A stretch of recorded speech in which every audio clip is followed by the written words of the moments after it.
All right, ladies and gentlemen, this is episode 13 of Almost an Agreement. It is June 6th, D-Day 2020. And What do you it's what do you mean by D-Day? the D-Day it's the anniversary of D-Day, right?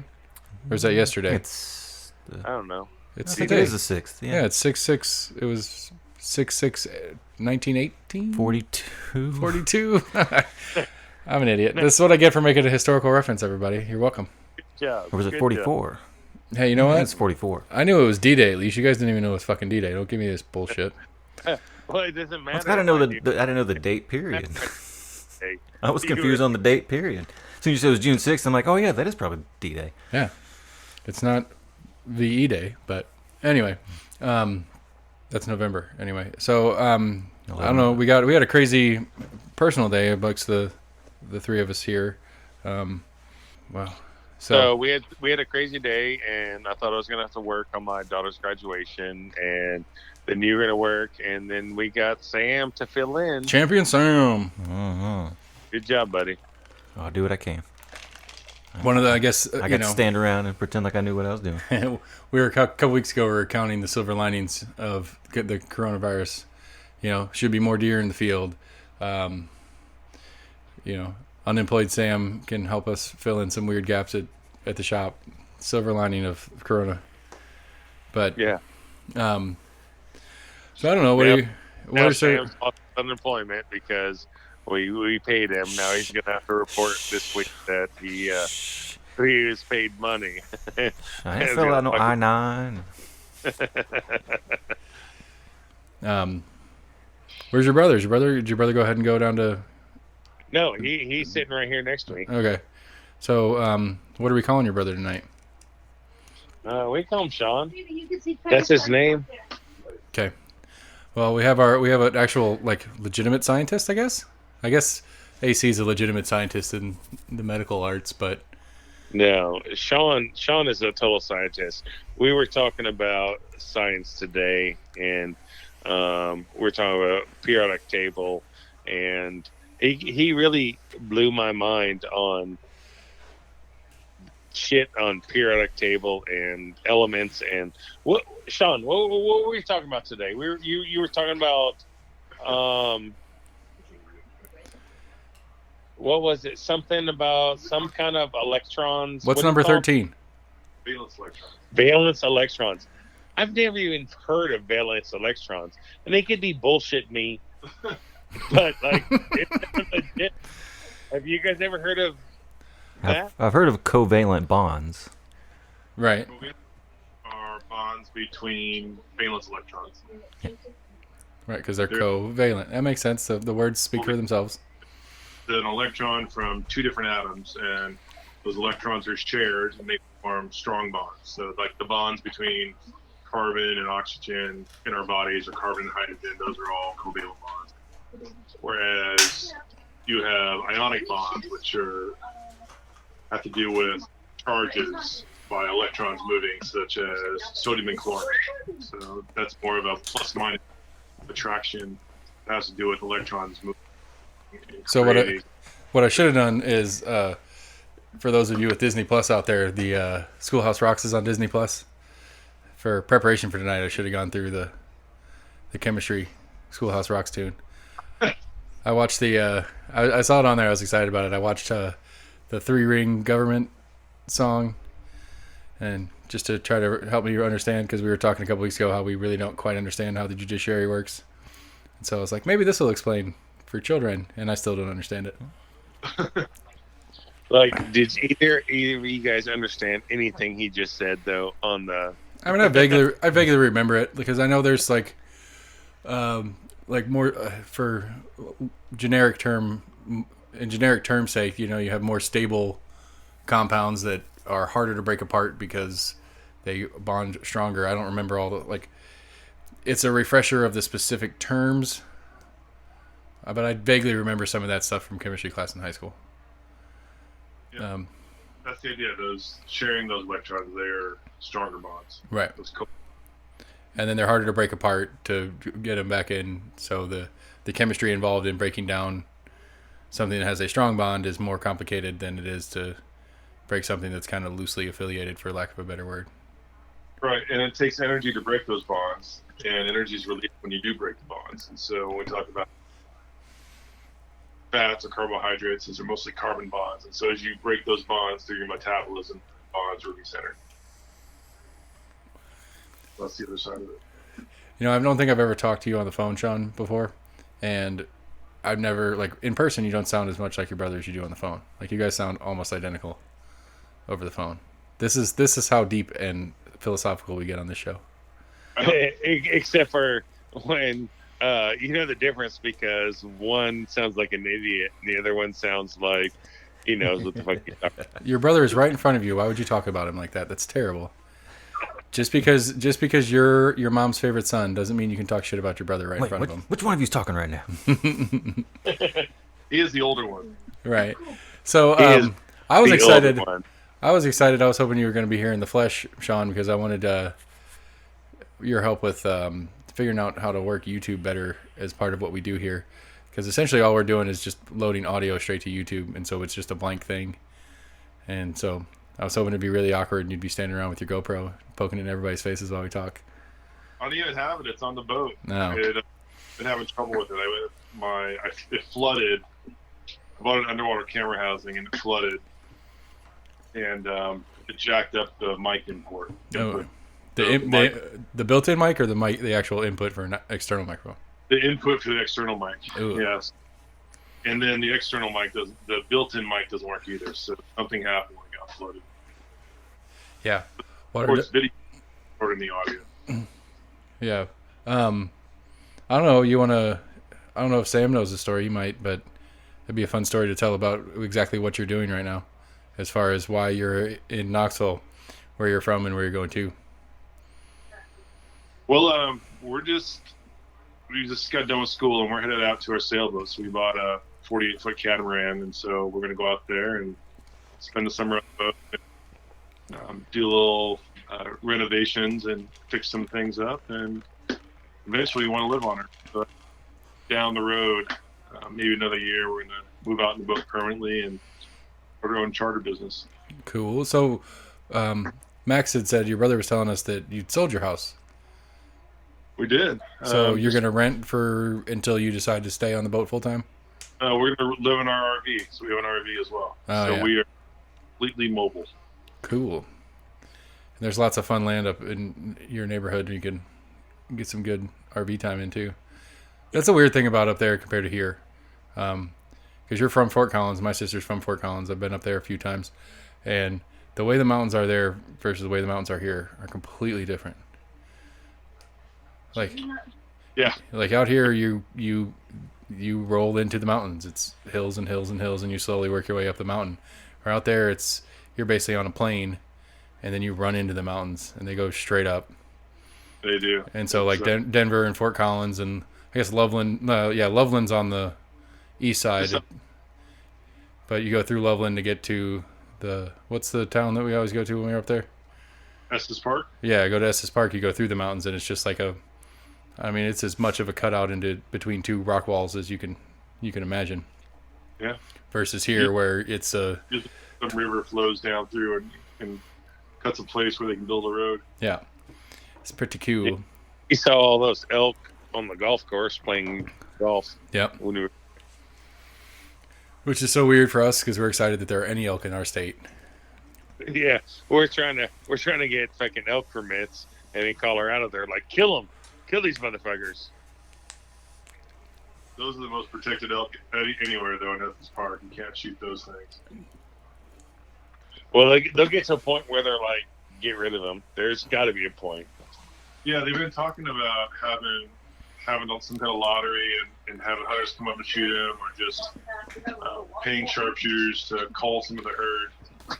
They're starting to see wolves come down out of Wyoming, though, now. So in northern Colorado, they're seeing some wolves, and so that'll help. Those wolf packs will come in there. They just really need to, do what they did in Yellowstone and limit the size of those herds and get rid of the weak ones. And that's what's not happening. Right. You're not selecting for any of the strong elk, and so the overall population is weaker because you have poor genetics that that are in the gene pool. But so I just want to see, like, see people sitting at the Stanley looking out at the golf course, going like, "Look at that pack of wolves take down that elk."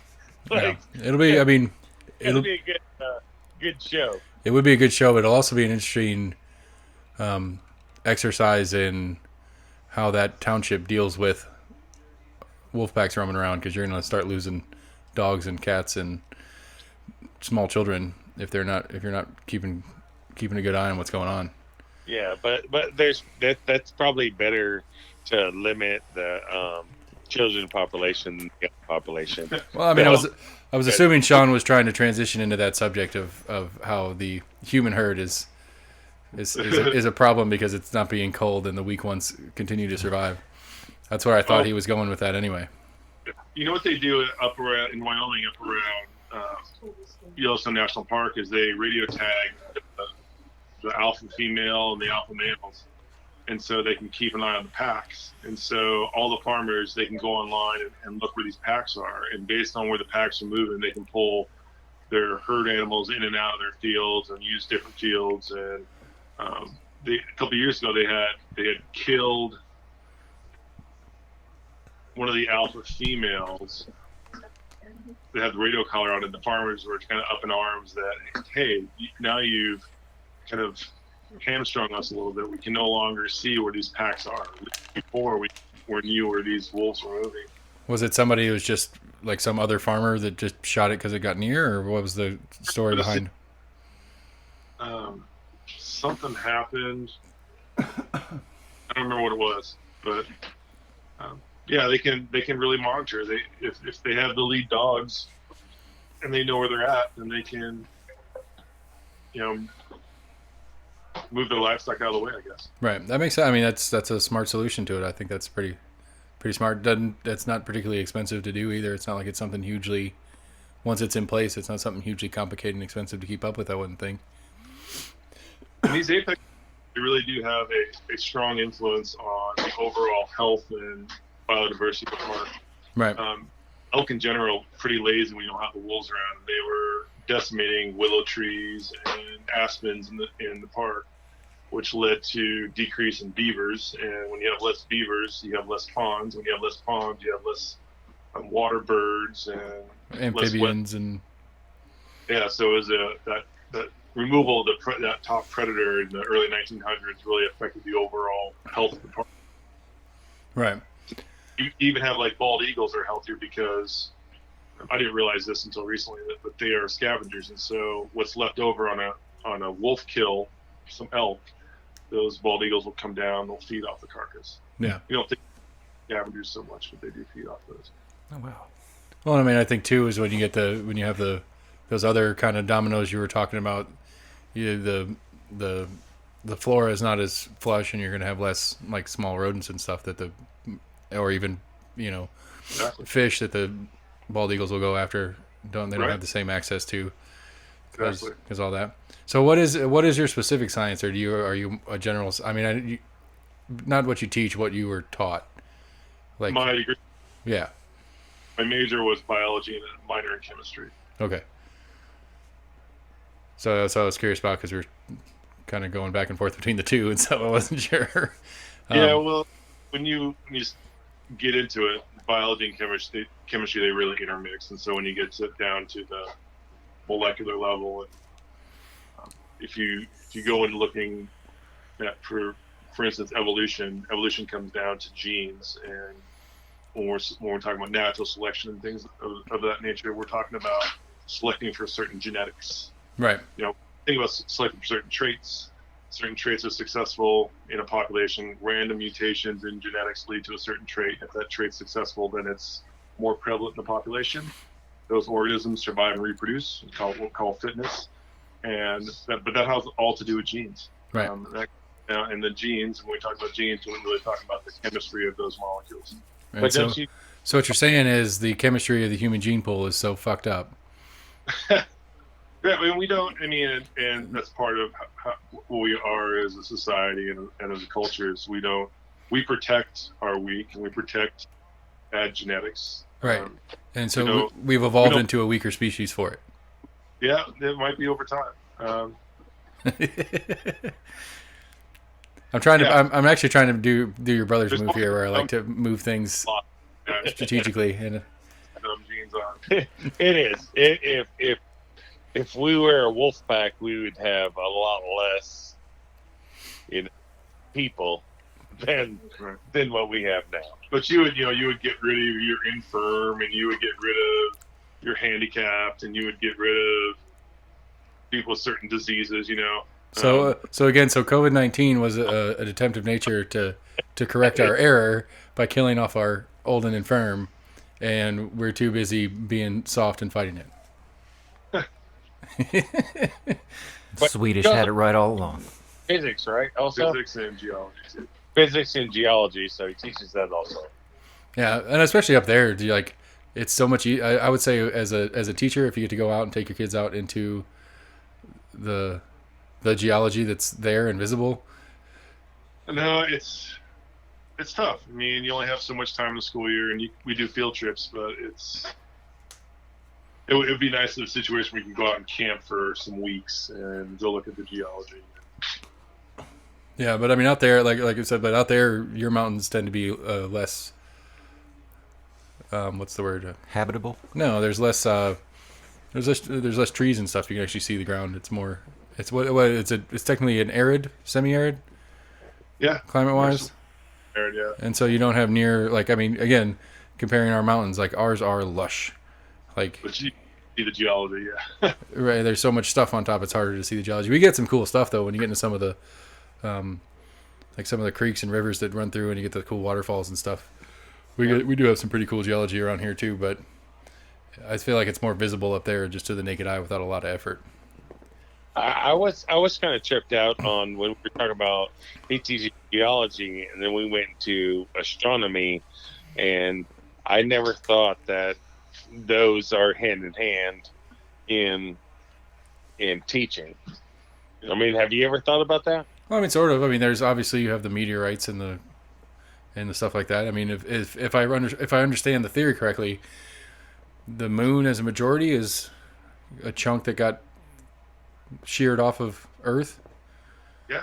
And so the geology of the moon and the geology of Earth are very similar, and that a lot of this stuff was once upon a time sitting right next to each other. I didn't even know that till this second, that there was a that. Mars rock called Gaia, G-I-A. They're 4.3 million, 0.3. Was the event that the moon spun off of that collision. Right. I don't know. So, did you watch the space launch the other day? Yeah, we did. That was so exciting. I was so jacked up watching that. Like, we were supposed to be somewhere. I can't remember where we were supposed to be, but we were supposed to be going somewhere. And Tesla on the side of the fucking rocket. well, that one should be near Mars or to Mars, or it already passed Mars, didn't it? No, it didn't go that fast. Watch, just They weren't going to Mars. Yeah, They're they just were going to the space station. No, the one with the Tesla on it. Yeah, that was space station. No, the one with the Tesla on it, they sent to Mars. The one that they sent, the SpaceX one they sent up last week, they sent to the space station.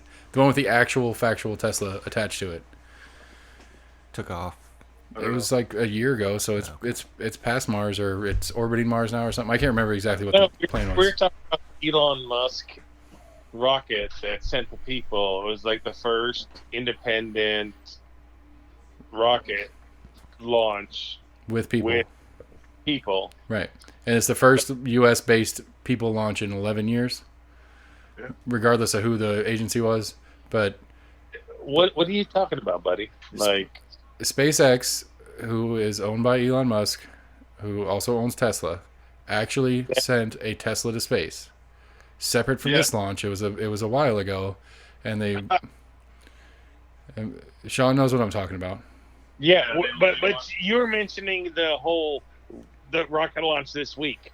Right, and then you said something about sending Tesla to space, and so I thought you were referencing the older one. I was saying, with the Tesla logo on the side of it. I was talking about the rocket being a Tesla rocket. It's not a Tesla rocket; it's a SpaceX rocket, a different company. Oh, fucking said Tesla somewhere on that motherfucker. All right, we'll have to look that up and share the details of that in post. I mean, it doesn't matter. Did you see Elon Musk is trying to get Amazon broken up? Like apparently his Bezos feud is getting hot again. Oh, is this like Ford and Chevy, like back in the 20s or whatever? Yeah, well, Bezos started to get into aerospace. He started Blue.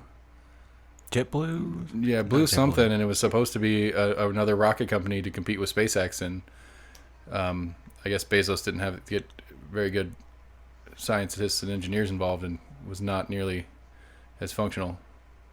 He certainly has the capital to do what Elon Musk is doing, just not the brains, I guess. Not the people.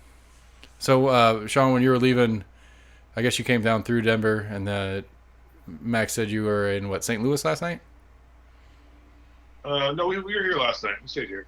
Oh. We got in last night. They got in last night. The night before last. Yeah. You were in St. Louis or somewhere like that? Did you see any Yeah. of the riots or anything on your way through? They did. They shot a couple people, but they're white people, so it's okay. It's not a big deal. Okay. I'm trying to make conversation here. Yeah, I mean, our show is almost in agreement, and we are absolutely in agreement right now. So we need to talk about something about your brother being smarter than us, the rest of us. Is that what you're saying? We can talk about that if he's actually smarter than us. I don't think so. He has, he's a widespread Panic fan, so that just right there discredits his science and all his shit. I had one that I thought of that would be a good subject. Like every time AC's not on the show, this is one that he needs to be on the show for. But AC specifically always likes to talk about Hillary Clinton had the best resume of experience or whatever to be the president of the United States, and he kind of blames it on her being a girl and having the last name Clinton and why she lost. And it's like, okay, so what do we think is the appropriate credentials to be the president of the United States? Fuck, I don't even know. You gotta have a fucking shitload of money. Yeah. Yes, absolutely. That's probably Being white helps. Wait. Well, The last 50% of them were black. It's 25% of them were black because one of them was half black, the other one was white. So, but I mean, obviously the fundraising is a huge part of the deal. I get that, and whether the party gets behind you and does the fundraising for you, or whether you have to do it yourself. But as far as like what would you think take money out of the conversation? Like what are some resume points that, I don't know, we'll start with Sam, I guess. What would you want to see? That's something you and I have argued on before. Okay. Well, we're trying to not agree, so let's go. I mean, what would be some things that are resume points that you think would be, like 2 or 3 items that you think that they would need to have experience in? I mean, definitely civics knowledge. I agree with that. I'm okay with that one. I mean, outside of that, I'm more impartial to a calmer demeanor. Okay. I mean, someone that's not going to go off the handle if someone says some kind of slight against them, then all of a sudden it's...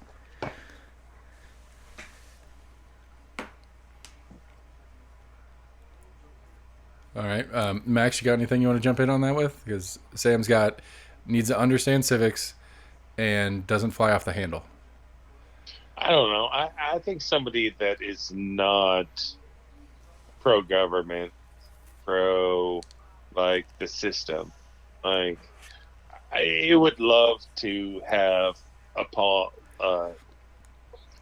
I don't want to say politician because that pigeonholes it into what they should be, but it'd be nice to somebody that says fuck the government, fuck this shit. We need to have just talk from, and not like Trump who just says stupid shit all the time. But he nailed it with the drain the swamp rhetoric. He just failed to do it. I mean, I think that would be if that was a resume point that he actually followed through with, that would be a win for Yeah. Trump. But he didn't follow through with it at all. It was just a talking Well, point. Right.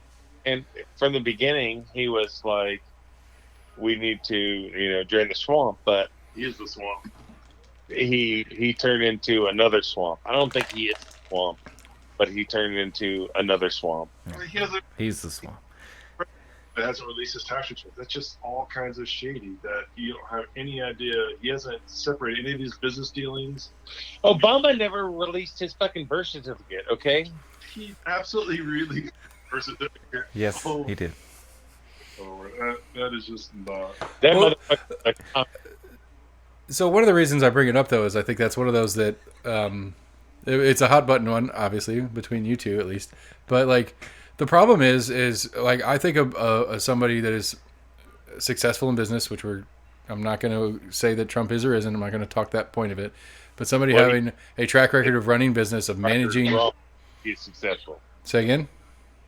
I said, whether you say how he became successful is right or wrong, he's successful in business. There's no doubt about that. Okay, but that's not the point of what I'm getting at. So we can set that argument aside until later.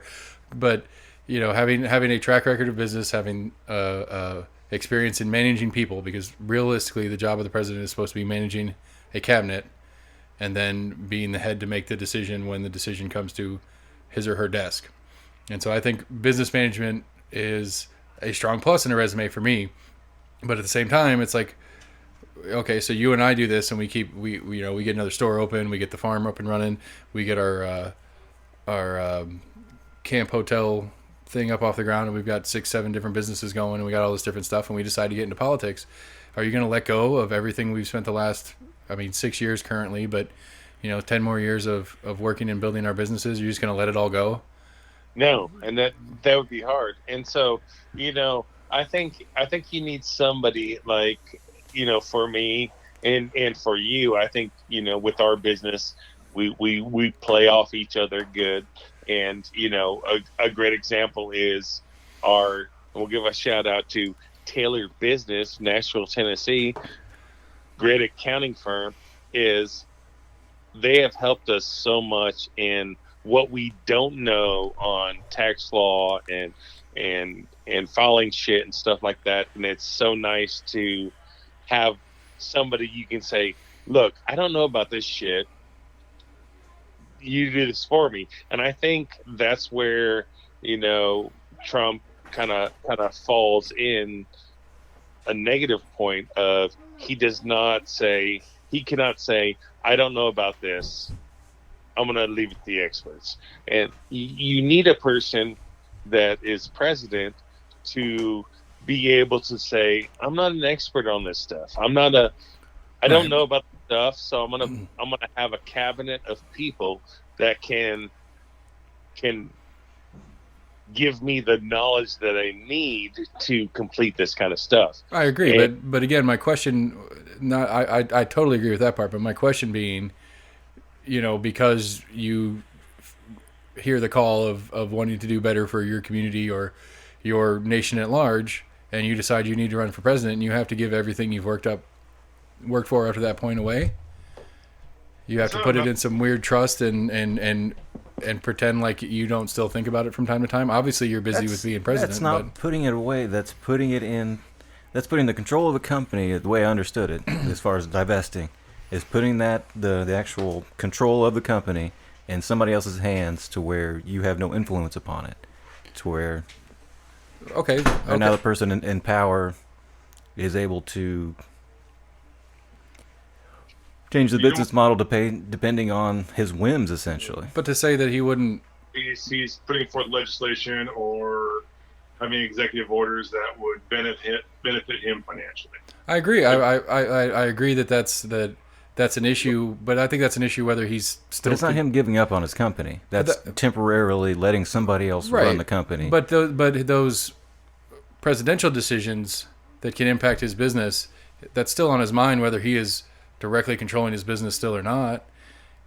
If he's going to sign off on some, if Trump was asked to sign on the Senate and House pushed through a bill raising tax rates on hotels, Whether Trump is running his hotels or not, he's still gonna. That thought still crosses his mind that that's going to affect his businesses. Whether he's doing the job right, that is not what his mind should be on. I agree. It may be in the very, very back of your mind, subconscious. What about scheduling like a G7 meeting at Mar-a-Lago? I mean, that was right. No, I agree. I agree. That's gross. It's super gross. But my point is not. I'm not trying to pick Trump out in this conversation. I'm trying to pick about what resume points we would want in this leader. And to have a successful business leader as the president, because they've shown a history of managing people, of like your brother and I specifically leaning on people that know better about specific things than we do, and be like, hey, you handle this because you know what you're doing, and when we have questions, we'll ask you about it, and all those different things that make a good business leader. As a president, we can argue about Trump's mishandling of a million things, and that's not my point. My point is, if a strong business leader has a good experience to be the president, whether they divest officially correctly or not, their businesses is still on their brains. I mean, do we think Burchett or who's the Pilot family? Haslams? Do you think the Haslams still aren't doing shit in the sake of Pilot, even though they're not really active in it or not anymore? Well, they don't. I mean, Sean doesn't have a comment on that because he doesn't know who that is. Right. But I mean, for us that know that part, do we think for a second that the Haslams don't have any? No, I guarantee if they had some, if Haslam and to Sean on this, Haslam, he's Pilot, which is a huge gas station across Tennessee. I'm sure you guys stopped in the Pilot, and then he was governor. Is that right? He was mayor. He was mayor. Was he mayor of? He was county. I think he was mayor of Chattanooga for a little while before he became the governor. Okay. And then he became governor, and then he owns part of the Cleveland Browns. Well, that's Daddy Haslam. I'm talking about younger Haslam, but either way, it doesn't matter. The family as a whole. The Cleveland Browns, and so the question is, if there was a thing that. Here's a good one. I got an example. Let's say the state of Tennessee wants to push through a new green energy bill, something that's very strong tax incentives for some whatever green energy production, maybe specifically cars, maybe a huge tax credit for people buying electric cars. Would whether it's good or assuming it's good for the whole, that it is actually a positive for the state of Tennessee. It's a positive for electric car manufacturers to bring their vehicles into our state. We get tax revenue from the sales, all the different good things that go along with that. But do we think for a second that the Haslams aren't going to have a problem with that and letting it go through? Capitalism, baby. I might even say the opposite. Is I do not want someone with strong business ties to become president. That I would wonder and second guess all the decisions under the microscope of, are you doing this to benefit your business somehow? Okay, so then, Sean, if a business leader, a experienced business leader, isn't a resume point, what's a good resume point for you?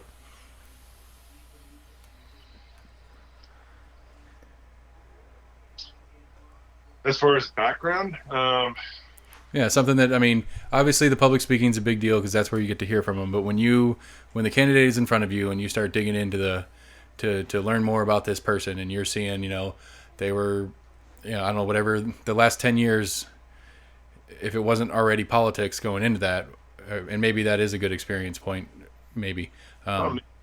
Or some community work and working for a nonprofit, something that says that they really want to make the world a better place. I guess I would like to play with like that. I don't know. They may not exist. We're talking utopia. Well, that's the problem. Is the politicians nowadays is. I mean, I truly believe in 90% of the politicians nowadays, whether it's Republican, Democrat, Independent, whatever. It's keep their job. To them, it's not. When this country was founded. When this country was founded, it was people wanting to better the country, and nowadays, for politicians, it's how do I keep my job? How do I keep my people on my side happy so they vote for me. And it's not about making the country better. It's about how do I keep my job. Right. It's not a position of I want to make the country better. And the sad thing is, if you look at most interns or people that are getting into politics, I would say a majority of those people are, I'm getting this because I want to make the country better. And within 3 or 4 years, they fall into the money grubbing There's a lot of money. society about politics. Right, which goes against your How to get term away limits from it. argument, but It's a term limits argument. Yeah, and we are. I think everyone here is all for term limits. except for me, unless it's my adjusted version. I'm still kind of torn on it. I mean, I think we have had great people in political positions that have done great for 20 and 30 years. Those are people that I couldn't imagine, a city being any differently without that person. And they've done nothing but good. Those are the issues where I've seen where I would not want to kick somebody out of that. Like, obviously, you've got, a number one person that you're probably not going to find anybody better in that position. Would you really want to kick that person out just to give somebody another chance? Not saying somebody couldn't have done something better, but I think there are great people that are suited for certain positions, whether it be a doctor, paramedic, coal miner, whatever. Right, and that would be Sean's utopian individual that might actually exist, but very, very rarely, and at least historically speaking, doesn't seem to seek out that office. No, because it is all about power and connections. And I mean, you even look at the bills that pass through Congress are not the. If you look at if people were to vote on these bills and say yes, we would all like term limits. It could be 75%. I think when they do polls, there's a majority of the people in the U.S. like term limits. But that bill never makes it to the floor, never is voted on. And the majority of bills, is my understanding, have nothing to do with how popular they are and among the American people. They have to do with how that money is going to flow as a result of this bill. A lot of it's lobbying or who bitches the most to their one particular candidate, so that candidate chooses that one niche to focus on, because if that's all the letters of shit they're getting, And their thoughts of that, everybody must be pissed off about this one thing, like I better get behind this or I'm not going to be elected again. Right. Well, how many people have a job and can vote for their own raise? Like, hey, Congress. Well, I mean, any union job. Well, no, union's different because they have to negotiate with the actual employer for that. Congress can say, hey, we want a 10% raise. Who's all in favor?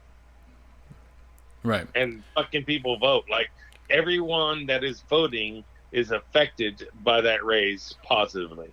Right. And, like, that should not happen. Like, Congress wants to, like, I mean, me and Sean were talking about this earlier. And, when you look at a congressman who makes $178,000 a year that has $100,000 in discretionary funds for a cabinet, so you're talking about a $270,000 a year job, basically. Right, because they hire their wife to be there. A fucking sergeant major in the Marine Corps, or even a 4-star general in the Marine Corps. Like, that guy has worked for 35 years to get to his point, and a first-term fucking congressman makes $170,000 a year. What the fuck? Right. I think that Congress people and senators and all those people should be. It's your first year you're making $72,000 a year, and as you get reelected for your second term, you can make more. Like, how does a guy that's been a congressman making for 30 years make the same as a guy in his first term? And that's how you get people behind term limits. They're like, hey, well, they won't get paid more if we kick somebody else out. Exactly. They're like, you're making how much? No, we get somebody new in there. You're not in the budget this year. Exactly. We can if we get rid of the guy that's been there for 30 years, makes $300,000 a year, and then we elect the guy that starts off brand new, he's only gonna make $70,000 a year. Like the politics is the only job that tenure does not make a difference. I mean, I see you stay in Congress a lot. If you stayed in Congress longer, you are then getting into more of those subcommittees. Do you get extra pay for that? Yeah, you're getting more of those subcommittees and getting that little envelope slipped across the shelf, and then for you to vote on this thing, like. I don't think it's even as sneaky as an envelope coming across. They go to you and say, "Hey, we'll put this in the bill for your state if you vote for us," and that's I agree. Yeah, that's how they keep people alive. Both sides. So a politician is not a good resume point. A businessman is not a good resume point. What's left? Peanut farmer. Peanut farmer. I remember actually reading something that Jimmy Carter was actually. I mean, you can only go back so far with quote unquote IQ tests, but he was actually considered one of the quote unquote like most intelligent that we had ever had. He was a former naval intelligence officer. Everybody thought he was just some like country bumpkin, but he actually had a very high IQ. Right. He I sold don't that. know, Carter, and I have like deep down in my soul a like for Jimmy Carter, just because when I was growing up, I remember my parents liking Jimmy Carter, and I don't know, I can't tell you even a thing about Jimmy Carter that would like. I mean, I'll tell you, his post-presidency has probably been one of the better ones that I can think of. I mean, he was out earlier or late last year, like right after having a stroke or something like that, building houses for Habitat. Like he's been very active post-presidency in very good causes. Habitat Humanity? I think he was swinging a hammer. Was he swinging a hammer, or was he just like showed up for the photo shoot? I mean, he was swinging hammers. The most recent one, it did kind of look like he wasn't actually hammering something that needed to be hammered. I mean, good God, he's got to be in his late 80s. Yeah, I think he's older than that actually. Probably. But what has Bill Clinton done since he got out? Killed Jeffrey Epstein. Epstein. That's not absolutely. He's lost some weight. It looks like he is a skeleton wrapped in skin without anything in between anymore. He's creepy looking now. Like he was a handsome man as president, but he is a creepy looking old man. No, I mean it's the Clinton Foundation. That's what he's been doing, and all the good charitable works that the Clinton Foundation does. I'm pretty sure that's sarcasm because I don't know what they actually did, other than make the Clintons a lot of money. So, I mean, Bush, other than his weird portraits, he got into painting. Yeah, he's painting those military portraits, and they sells them in auctions, and then all that money goes to Veterans Affairs and stuff like that. I want to say one of the former presidents got involved when there was an attempt to get a prisoner or someone out of North Korea. I want to say Clinton may have gotten involved. I know they sent Clinton and Daddy Bush to do something at one point as like a. Maybe that's what I'm thinking of. I don't remember what the effort was after, but they were the task force, like the emissaries that were sent. I think Carter might have been one of them. Yeah, I thought Carter was in that. Yeah, I don't remember which. There's probably a couple of each of them, which is certainly not one of Trump's strong suits, as far as dealing well with any former president. I think I brought it up once before. I don't remember when it happened, but when they had the earthquakes in Haiti. I guess it was Bush that was president at the time.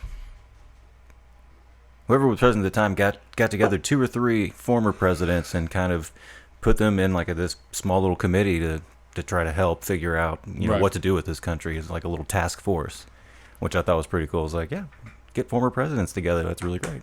Yeah, I mean it's good awareness and stuff like that. But what are former presidents supposed to do after they get out? I mean, they've still got connections in those countries. I mean, what, I mean, they know people. They know people that were the Right. former Secretary of State, Department of Labor's and Education's, and well, I mean, the first thing you're supposed to do is they still knew important people. the first thing you're supposed to do as post president is go give expensive speeches and push the party line forward, which is what Obama did, which is what Bush did, which is what Clinton is still doing, at least up until Lady Clinton failed. It was there. I thought Obama's stayed pretty dark so far. I mean, not recently, Not recently, yes. but I don't know. So the portrait one, have you heard that story? The Obama's supposed to be unveiling the Obama's presidential portrait, and Yeah. on Fox News it says that Obama said he wasn't going to come. On CNN it said that Trump said he wasn't going to do it. And so I don't know which story is correct as far as, because usually apparently it's like a standard. What's the story supposed to be? So apparently a portrait that will then go up into the White House. no. So the portrait's already done. Like we've already seen. There's pictures of the portrait out there. But apparently there's like a standard amount of time after a president leaves when they make the space on the wall for the last presidential portrait, and there's supposed to be like a ceremony and To go up in the White House. right to go up in the Okay. White House. And so I've heard both stories from different news sources that say Obama said he wasn't coming, so Trump said he's not going to do it, and then the other one said Trump said he's not going to do it, so Obama's not coming. Like, I don't know what the true story is on whether Obama said don't do it for me because I'm not going to come, so just put it up or whatever, I don't care, or whether it's Trump says fuck that guy, I'm not putting his picture on my wall. Don't know which one's true. Which one's more likely? Honestly, I don't. Either. I don't see either one being any I mean, more likely than the last. You No, it's me. I'm just. I mean, you have Obama who actively was investigating his replacement, who was clear and vocal in the transition and in the campaign and everything going up to it that he thought Trump was a bad idea and didn't want anything to do with him. And then you have Trump, who's Trump. So I don't see any cognitive dissonance with either one being possible, I guess is what I'm getting at. I don't know. I hadn't heard this story. Yeah, I mean, like I heard it in a blip, and then I went and looked it up, and like I said, I found two different news stories saying the same thing, but from the opposite angle. It's a good picture too. He's got that tan suit. I'm just kidding. So what? You So unpresidential. All right. Let's get on something that we can really argue. Well, I'm gonna go put the kids to bed, so you and Sam go at it because I know what the subject is. Come on, Sam. What do you think, buddy? What you want? Oh, well, what's your impression of all Cow these farts. Impression of what? That? rioting, looting? Oh, I thought you were gonna talk about global warming. That's why I was gonna leave. No. You had your science backer with you, so I figured you're gonna work that angle. I was gonna blame it all on cow farts and then walk away. Methane. Oh, the rioting? All right. I mean, I can step out for a second and jump back in. So what's your impression on all the stuff that's going around all over the country rioting? I personally think there's a good bit of opportunism that's going on. I was kind of talking with a gentleman here before about how I think there's a lot of people that have grievances that have kind of like tacked themselves on the backs of a lot of the protests that are going on, just whether it be they think their voices in that one instance wasn't heard. I think there was an article that came out a couple days ago about a gentleman that died in Washington or Oregon, like 2 or 3 months ago, under the same thing. He was being restrained, was handcuffed, and apparently had said, I can't breathe before he died. But nobody's ever heard this guy's name before. And, unfortunately, there are more, Floyds out there that don't make the news. Sadly, that's part of the news cycle, that sometimes you don't hear about the worst things, and you hear about a couple things. Did it have a video of his execution? Because I'm pretty sure that's a lot of why the Floyd case made such a big deal. I mean, that video was as damning as a video could be. Right. I don't think they released the police cameras from it. Well, apparently they all had body cameras on, but that hasn't come out. One of the videos I'm only seeing is kind of like from the opposite side of the car that the police are on. You can't really see the other side of it. Right. But the real thing I want to get down to is, why are they riding? Boredom. I think there's pent up angst. You know, a lot of people have been, quarantined at home and just kind of built up a little bit of anger and not being able to go out and just release it in normal ways of, go to the park or whatever. They feel like they can't go do that. Go to the bar, go to the club, do whatever. So what is their? Why are they out there? I'm not talking about. Well, let's backtrack from the rioting. Why are they protesting? You're asking me why I think they're protesting?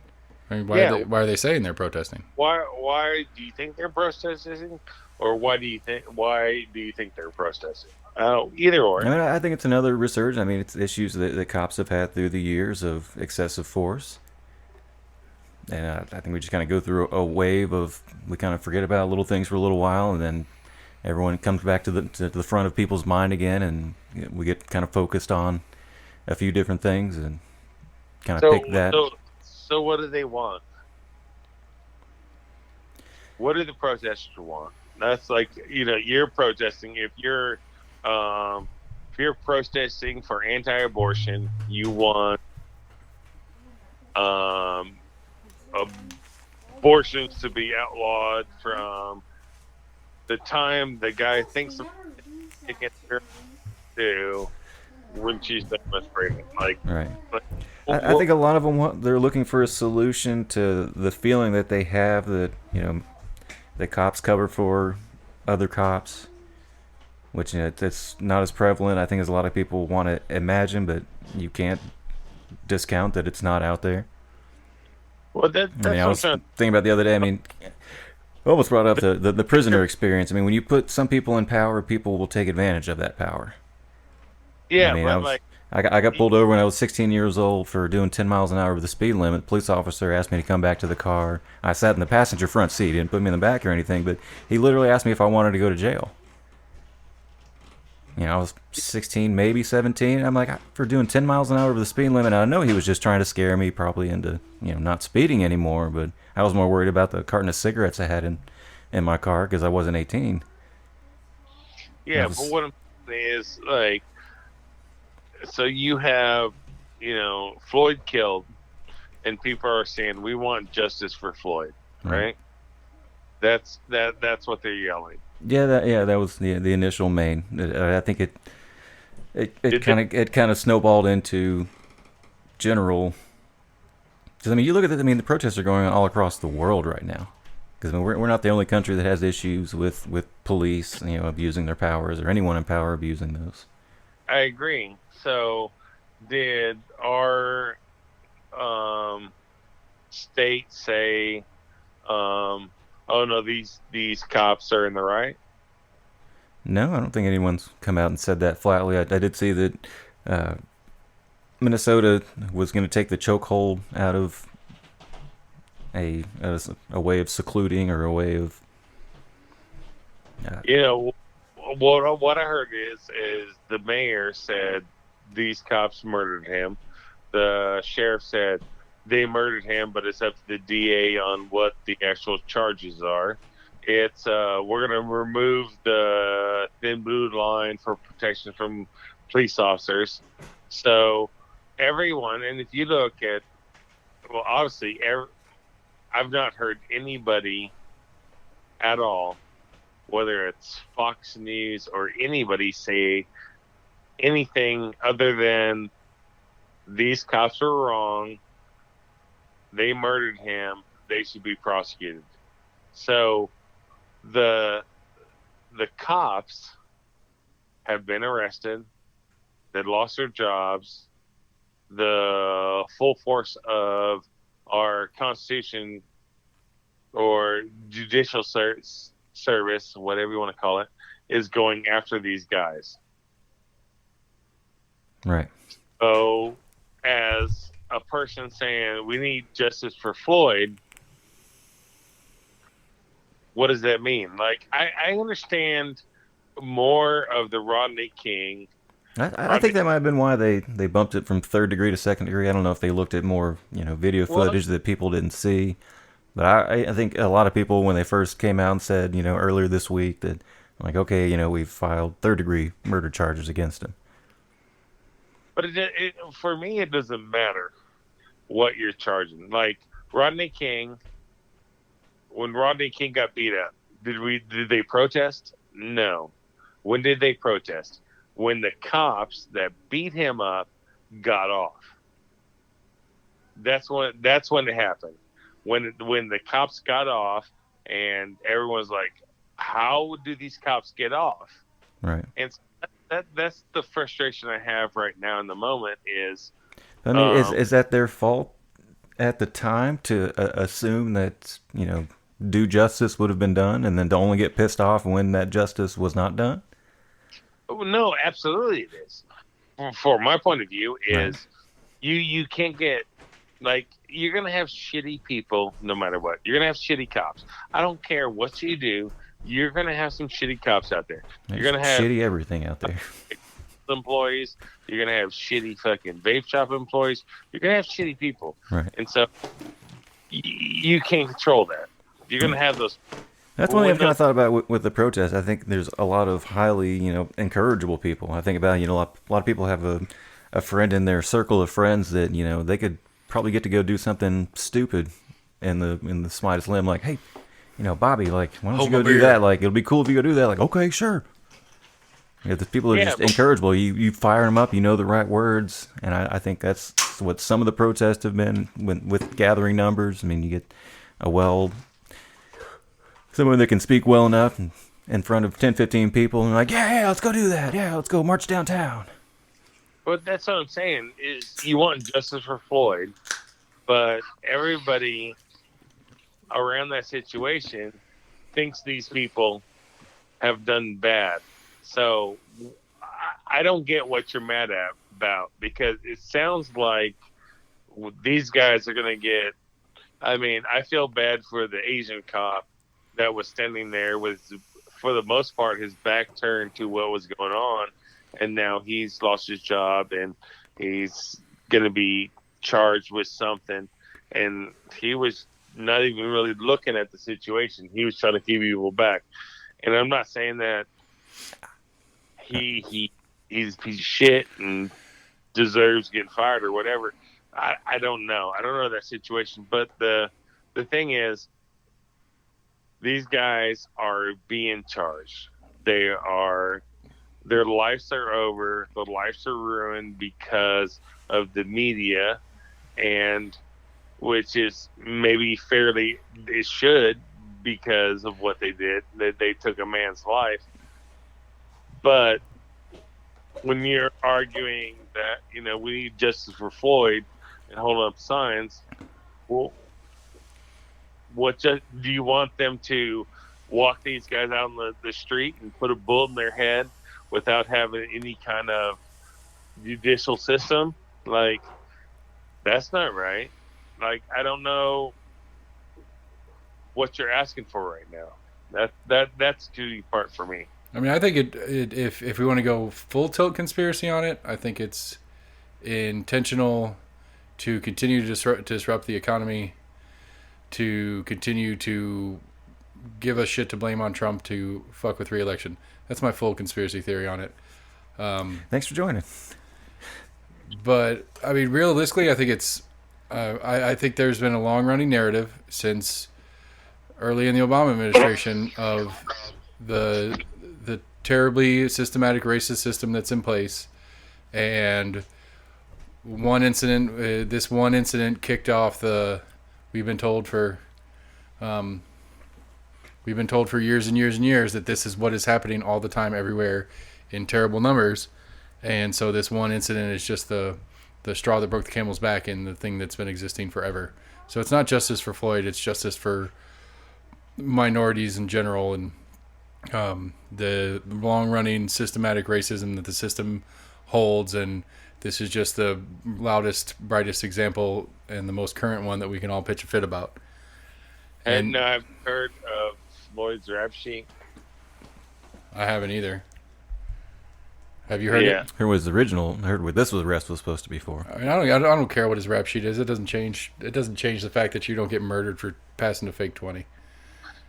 No, I agree. I agree wholeheartedly with you. But like, what is her name? She came out and her video is fucking awesome. I can't remember her name, but she said you guys are making Floyd out to. Is that the one that she said that she doesn't support Floyd or something? Yeah.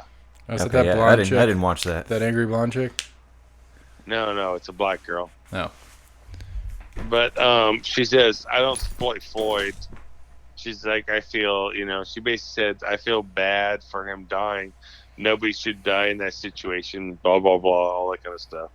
But then she goes on to say, he is not our martyr for Black Lives Matter. She was like, he was a criminal. She went down his rap sheet and how many years he spent in prison for assault and robbery and drugs and all this stuff. And she was like, he was a piece of shit individual, and basically you guys are making him look like Martin Luther King.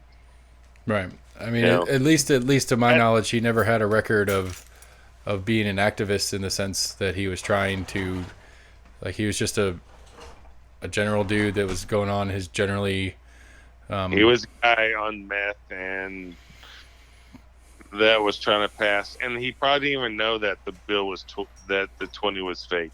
Right, he probably got it from somebody in a random transaction.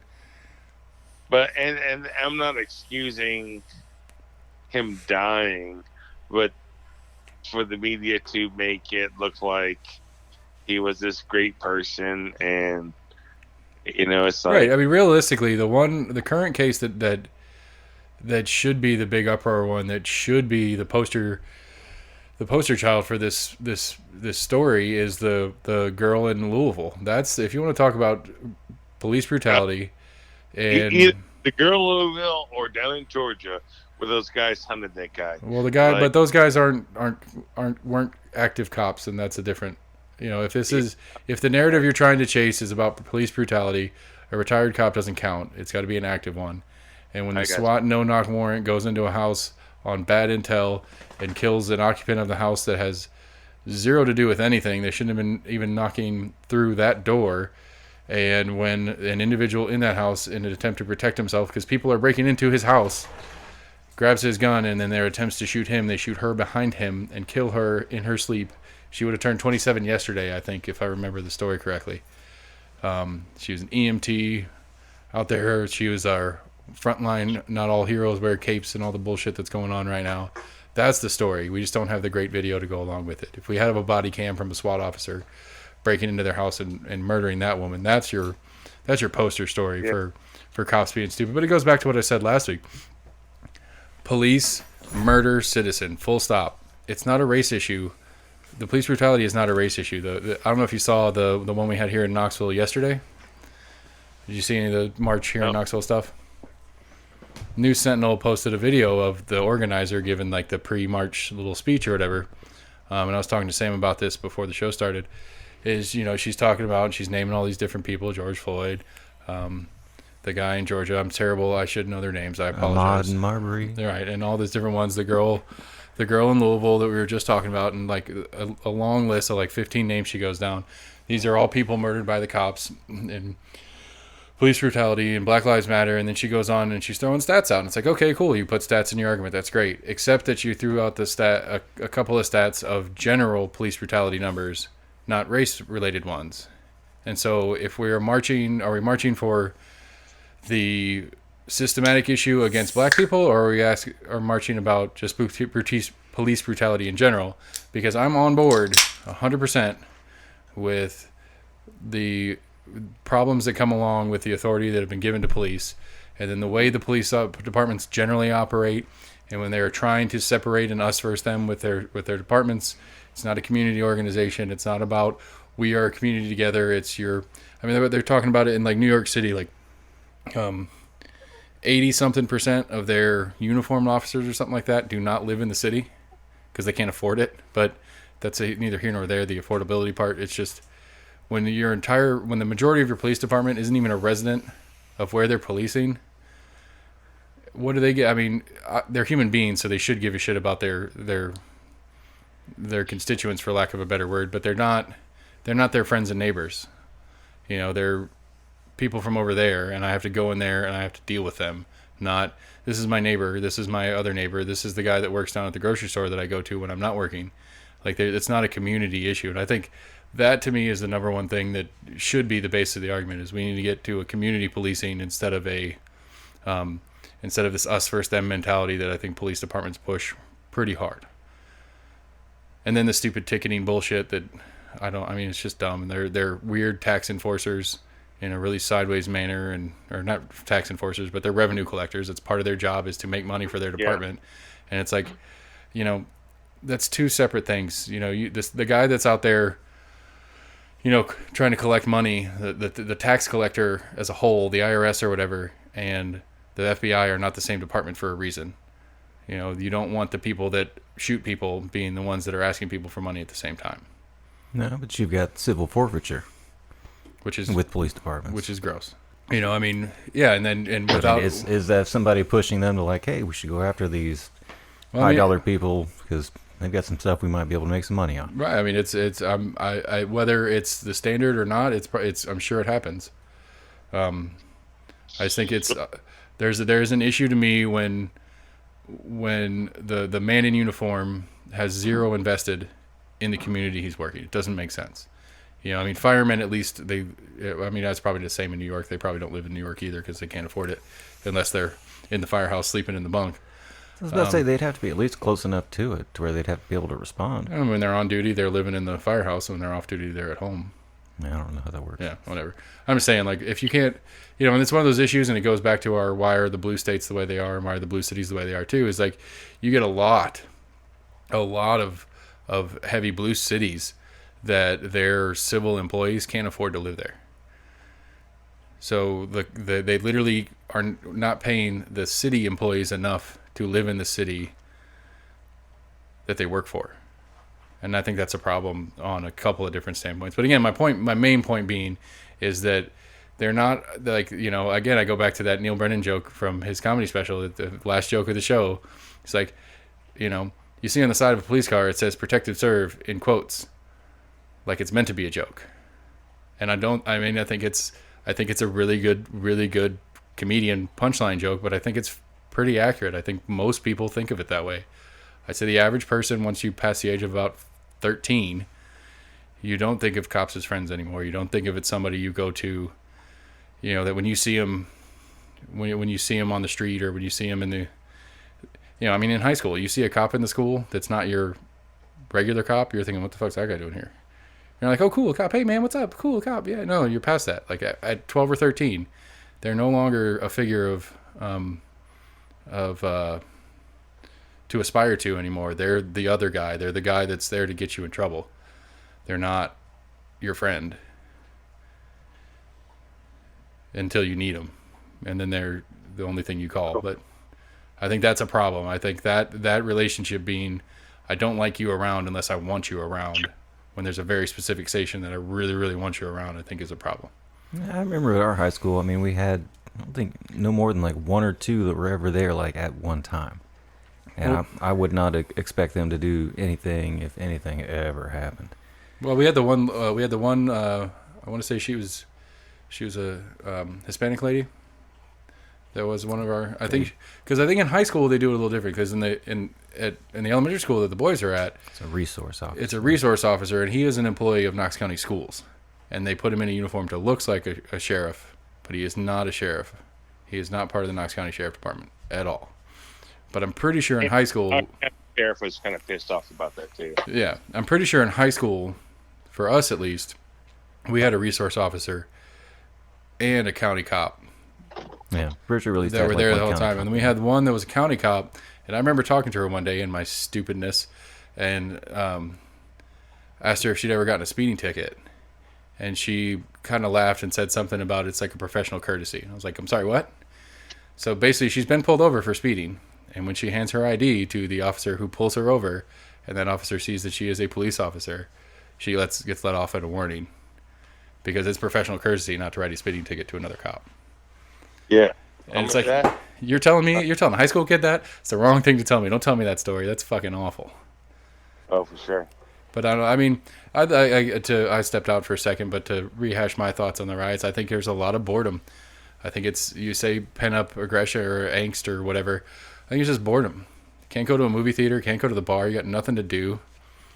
You know, I think people are dying for like human contact in that social setting, even though it's an anti-social setting in the sense of the political part of it, but it's a social setting where you're in a group of people, like you're at a concert or at a movie, or you're in a restaurant with a busy dining room. Even though you're only there with your family or whatever at your table and you're talking to your family, there's something comforting about being in a room full of people. And I think part of the riots is, or at least the protest part, maybe the riots is a second level to that, but the protest part being, I've been dying to be out in public. I've been dying to be inside a large group of people and be part of a big thing.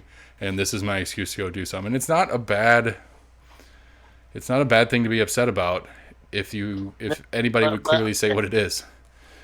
So if we decided we wanted to have a rally and we had 50 people here in Knoxville rally for, I don't care, like in the sperm whale migration in Tampa, Florida.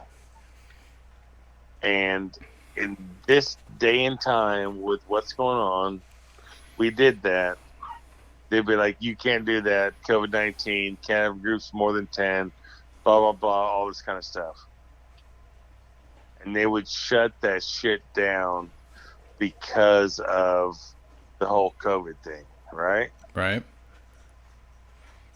But no one fucking dares to do it now. Why? Because you're a racist if you do? Partially, for sure. No, it's the same reason why, you know, I don't know if you saw in the videos when, like, Missouri opened up, they had, like, all these photos of, like, Lake of the Ozarks and some bars in Wisconsin that were super packed. And it's the same reason why, you know, governors and mayors didn't send police in to break up bars that had that many people. Like, you would almost do more harm in trying to do that. You know, some of them were able, I think some were able to fall back on, like, well, you know, as far as I heard, like, a governor of the state, when he was asking, like, hey, when these things were going on in this city, you know, why didn't you guys try to enforce distance rules? And it's like, oh, well, you know, we have the county health departments, you know, that say these are the guidelines. And I'm not trying to say that we should, you know, force more hard line. I'm thinking it would have done more harm for the police to try to go in. And I mean, you would not have the manpower to have that many police officers try to stand in between that many protesters. But you gotta be at 6 feet, 6 feet, 6 feet. Hey, everybody, 6 feet, 6 feet. I think it would have done more harm than good. And I mean, it's obviously acceptable. It's gonna be more harm than good because this is going on during COVID. I think there's already been people that have come out and said, hey, I went to these protests and now I got COVID.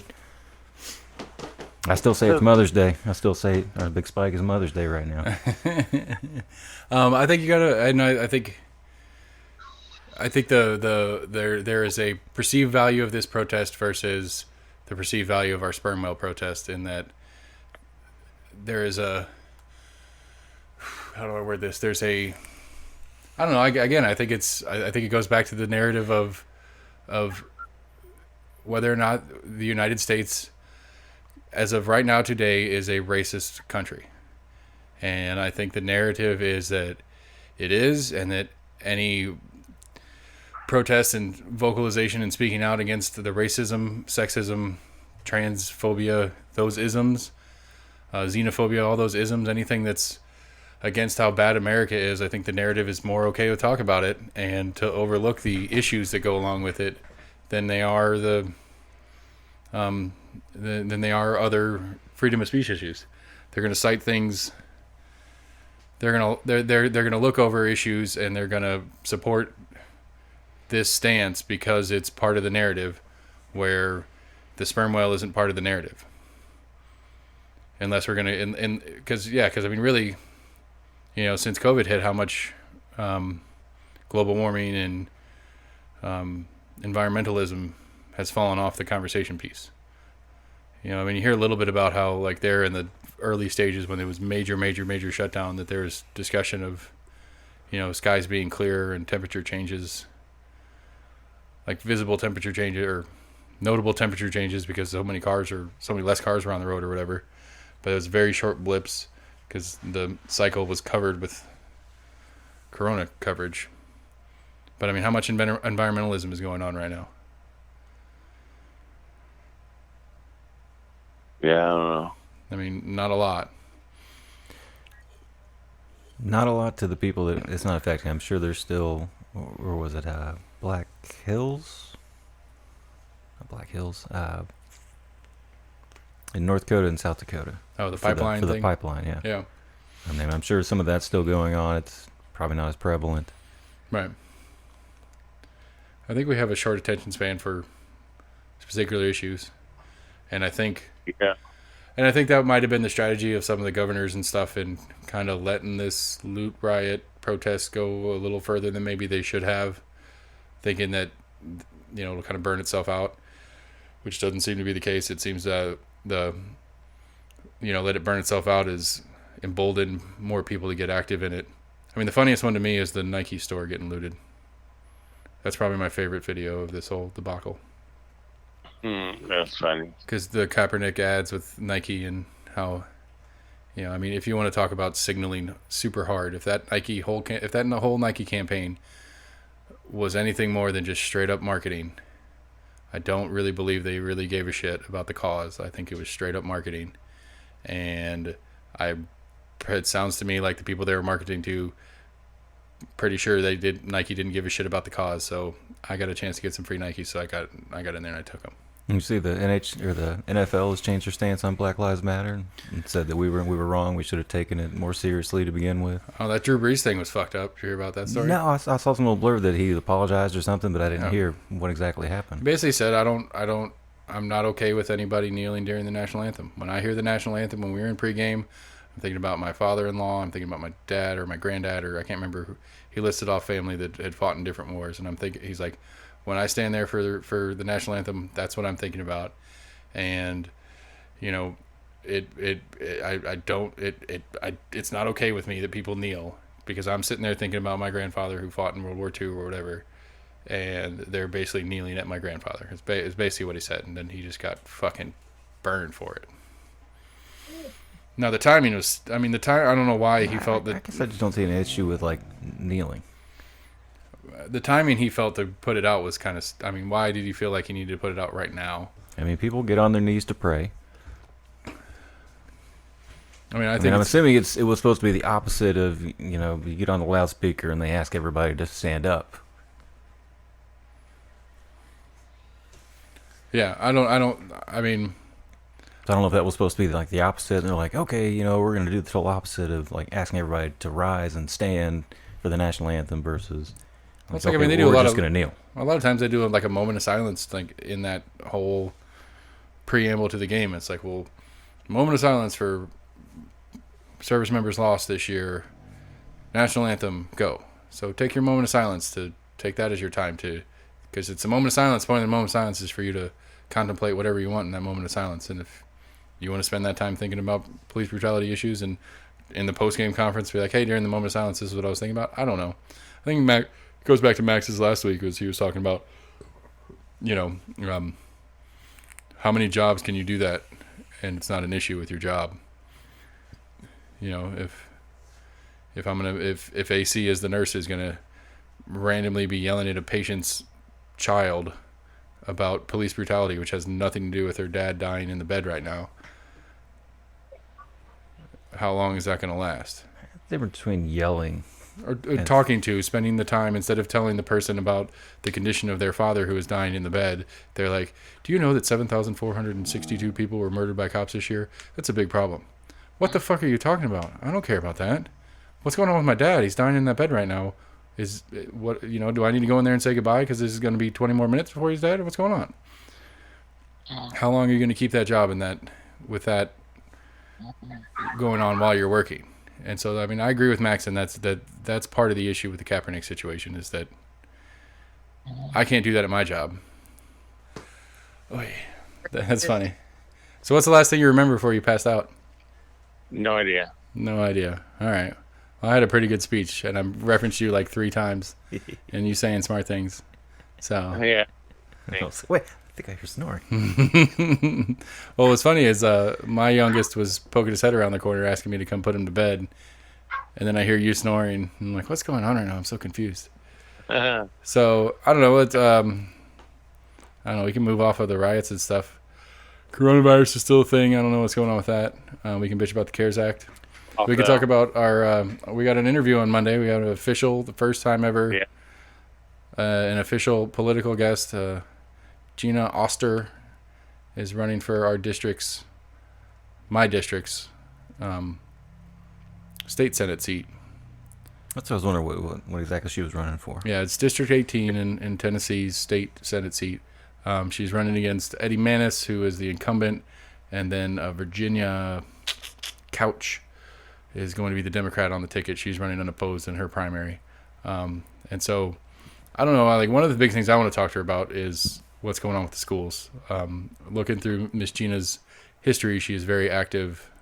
She was very active in her grandchildren's PTO. She was some sort of liaison for Knox County Schools as well as Knox County Sheriff's Office. So I want to know what her thoughts are, because I had a conversation with my neighbor today about whether or not we were even going back to school in the fall. And I don't know if you have any thoughts about that. No. No? I think barring a major rise in cases, the schools will be back. I hope so. I mean, I think the county also realizes that they can't have children out for that long of a period of time without implementing something like they tried to do towards the end of the last semester, however you want to call it, the end of the school year, as far as trying to bring in more online learning. And then they realized there was issues of access for certain children to those, a tablet or whatever to get on to do the online learning. Maybe I'm just too old school and thought maybe they should just get a copy machine and print out all these pieces of paper and be able to pass those out in packets. But Yeah, so much. internet is the way the learning is going. I don't discount it. I mean, it does hold younger children's attention, I guess. But I mean, the school systems, I mean, they've already postulated that even that little bit of time without schooling has possibly affected elementary school on up to high school. That they haven't had that guidance and that little bit of Well, yeah, they were talking about brain stimuli essentially. They were talking about in the survey that they sent. I know Sam kind of poked through it because I sent it to the group. But in the survey they said they were like, should we like condense what they missed from the end of this past year into the first section of this year and then adjust? So, for example, my oldest is finished third, is going into fourth. Should they take the last 2 months of third grade, shove it in the first month of fourth grade, and then condense what was the full year of fourth grade down to the remaining months after they lose the first month to, or should they add a week, subtract a week, or like add a week to start early, finish late to do the catch-up time? I don't really know where we stood, because I know there was a big issue when they started, with the whole debate of standardized testing. Like how much of lessons plans actually got changed for, teachers having to teach for the test versus teaching for just generally educating children to go on to the next level. I mean, I think standardized testing is pretty shitty, if that's what your question is.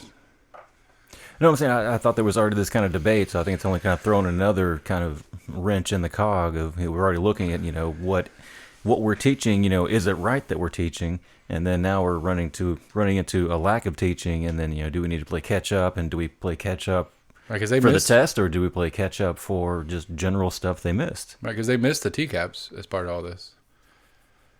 So the big test that's how they rate schools and how schools get funding and stuff.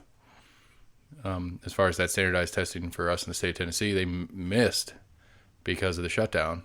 I want to say I saw an article that said the state of California said they were going to stop requiring ACT and SATs as part of college applications after like 2022 or like a certain year date. Is there a reason?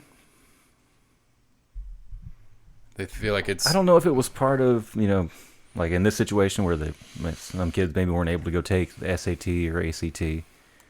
Or do you think or it's if an it was more accessibility of- thing for like an equal?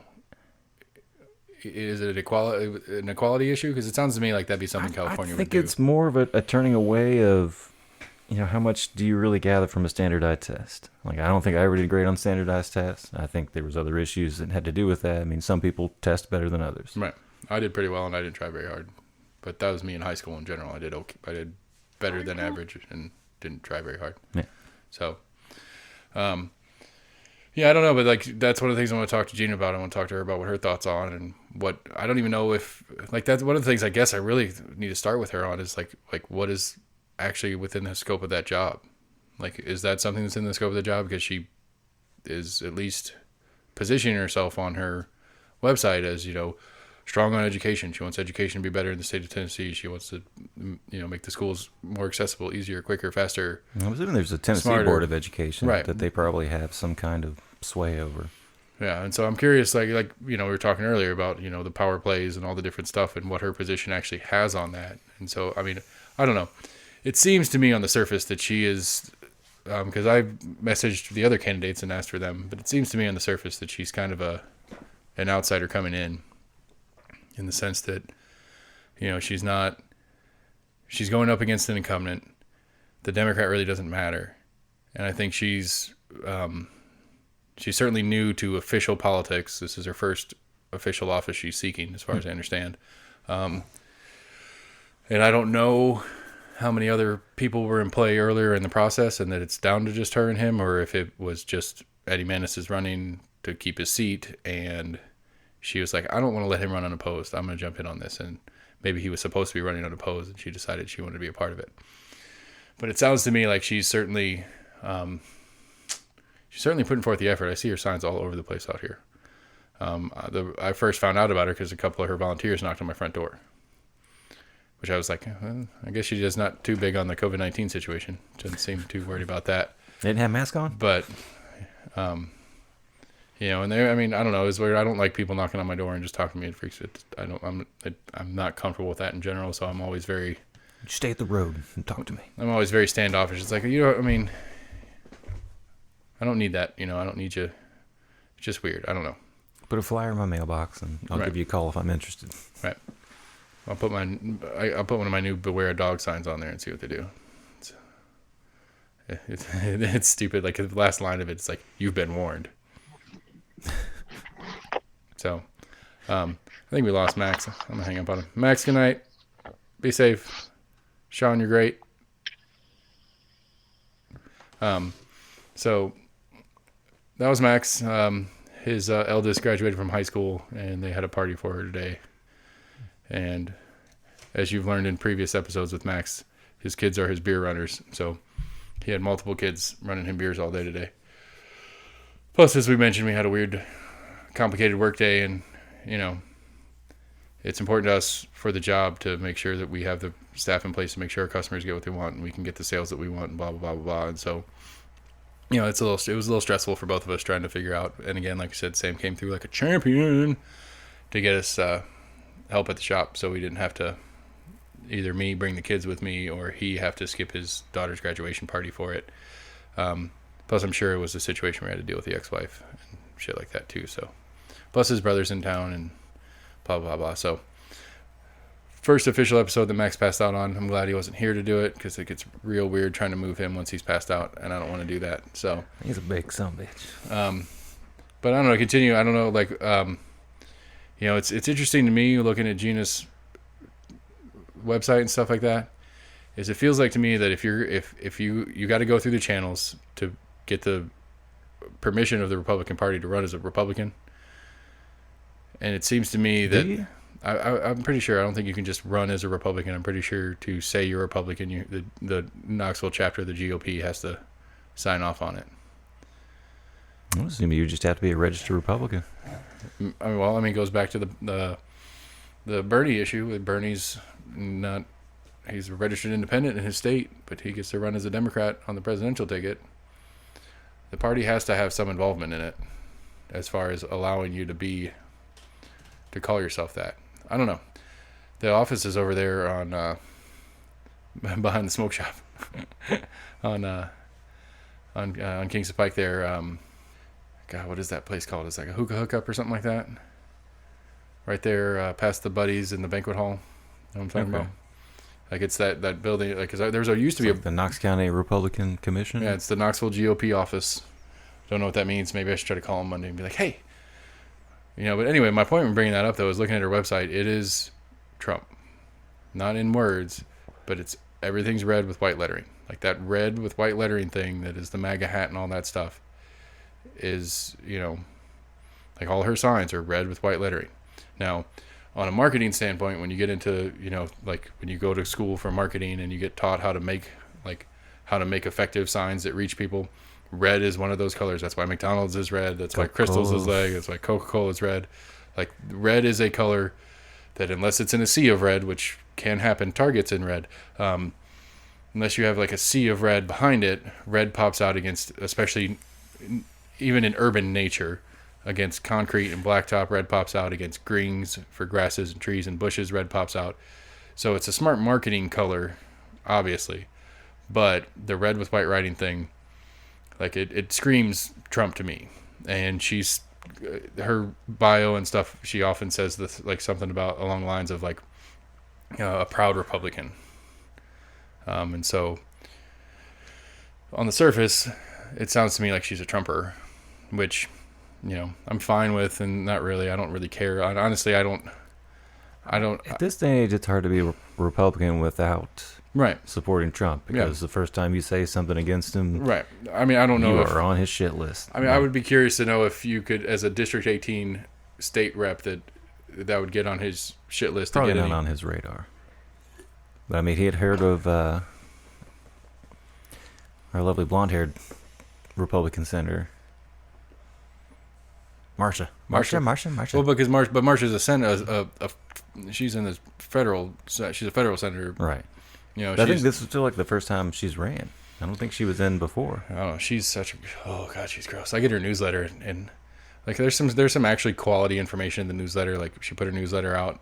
It's like a month ago, and I was looking at it, and it was like, if you're a small business and you need access, you need help, if you're struggling through this time, here are places you can go. Here and links in the email, like good solid links to the Small Business Association, to the PPP loan program, for individuals, for unemployment, like all sorts of different stuff. Like it was good information in there, but I was so distracted by how gross she is. Like it's like I don't always come off kind of defending Trump. I just don't like. I'm not a fan. I'm just less of a fan of what else seems to be out there. And like there's a Joe Jorgensen, who is the official Libertarian candidate, which I'm a little disappointed. I liked Hornberger a little better, but Joe's pretty solid. She's a professor at Clemson, so she's a professor of. I don't remember. I'll have to look that up. But she's an active professor, and I was listening to an interview with her, and she's talking about how she's like, I try really hard to keep my politics out of the classroom. I don't believe that's the appropriate place. If the discussion goes that way, I will speak my mind politically. But if through the course of the actual course I put together, there's no politics in it. It's not about how I feel about whatever. It's about facts and not facts and whatever. And so it'll be interesting. I'm hopeful. And again, AC's called me out on it a couple times. I'm hopeful that the party gets a voice, period. Because again, I like the Libertarian Party, but as AC said as well, it's like once we get 3 in, 3 is going to become 5 or 6 pretty quick. See, I don't think it would be that quick. I think once the idea gets, I think you're going to have 1 or 2 other parties that will then try to start getting into it, but I don't think it would really open the floodgates. I'd be curious to see who pops up, because to me, and again, this is something that all it takes is getting numbers behind you. I mean, you get enough people behind you, right? But I think get enough Facebook friends. But I think one of the things that I like, that I feel is like a false narrative that comes out a lot about libertarians is that we're usually right, we're usually on the right side of center, and it's like I don't know about that. I mean, on certain issues, absolutely. Second Amendment, absolutely. libertarians are pro-gun, or at least pro-gun choice. Well, I guess a better way to say it. If you want to buy a gun, libertarians are okay with it. I'm just saying they're not saying you should have a gun, but if you want to have a gun, you should be able to get a gun. Is a libertarian stance on it. If you have the right to, and we, but then you get on all the social issues that are the big issues to the Democrats. Is like, I mean, they have a libertarian stance on transgender and gay marriage and all the major social issues. For the most part, they're as far left as any of the other ones. Well, they're not so much, I guess, with the environment just because of some of the regulations that are involved in it. I mean, it's not that they're not anti-environment, and this is a Joe Jorgensen thing that's interesting. Is she calls herself an environmentalist, and that her policies will be environmentally friendly. I haven't got to dig into them much yet, but that was one of her things that when she was starting to run, that she wanted to make one of her higher focal points, because most libertarians are, all libertarians, if you're a real libertarian, are anti-foreign interventionism, anti-imperialism, and I mean just anti-war in a non-defense standpoint, period. That's just the way, that's standard libertarianism, which again, anti-war used to be a left calling card. It used to be if you were a hardcore Democrat, you were anti-war. That doesn't seem to be true anymore. But it was always the Republicans were the warmongers, and the Democrats were always the ones fighting against them, starting new wars. Since when? Since Vietnam, since Eisenhower, I think is when it technically started, when all the post World War II, Cold War, and Korea and stuff. I think Eisenhower was Republican. Right. He's a general in World War II. Right. Even Kennedy was a Democrat, and I think he was the one that initially sent troops into Vietnam. He did. I don't see in general, I'm trying to think like historically wise, generally Republicans being for wars and Democrats being against war. I mean, you got into the Iraq War. I think that was mainly some Republicans just wanted to support the president, and the Democrats maybe just wanted to be against the president. But I think you still had just as many, Democratic generals that are in. I mean, it'd be hard to think that you have that many people in the military that are mostly Republican. Those are only people that are supporting, war. I don't know. I mean, like that was always one of McCain's big faults, was that he was a war hawk, and then that was one of the things when Obama was running against McCain, that was one of their main conflict points, is that Obama continually painted McCain to be a war hawk and wanted to get more wars, more battle, more. I don't remember that about McCain. More expensive. I don't know all that much. He was McCain. He was that way to the end, and he always was. He was very, whether it was like a Northrop Grumman, whether it was a military industrial complex influence on him that he pushed that way, but anything that was a military spending and stuff like that, he was all on board on it all the time. And again, that's a Republican thing is military spending. A Democrats thing is not a military spending. So I would have thought with his experience in war, he would be, I guess, erring a little bit more side of caution, like, fight for the right cause. But I mean, a guy like that's going to say, I mean, that experience made me who I am. And he's the type of guy that's going to say, it's good for you. You're going to be a better dude on the other side for this.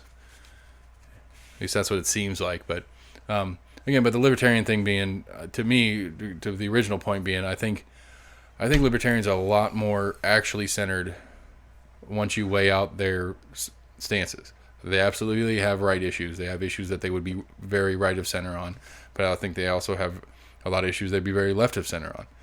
And one of them, I mean, the environment, they're going to be left of center on, because they're going to be anti-government intervention on your EPAs and stuff like that. They don't like the EPA, they don't like the FDA, they don't like all those things, but they're going to be very pro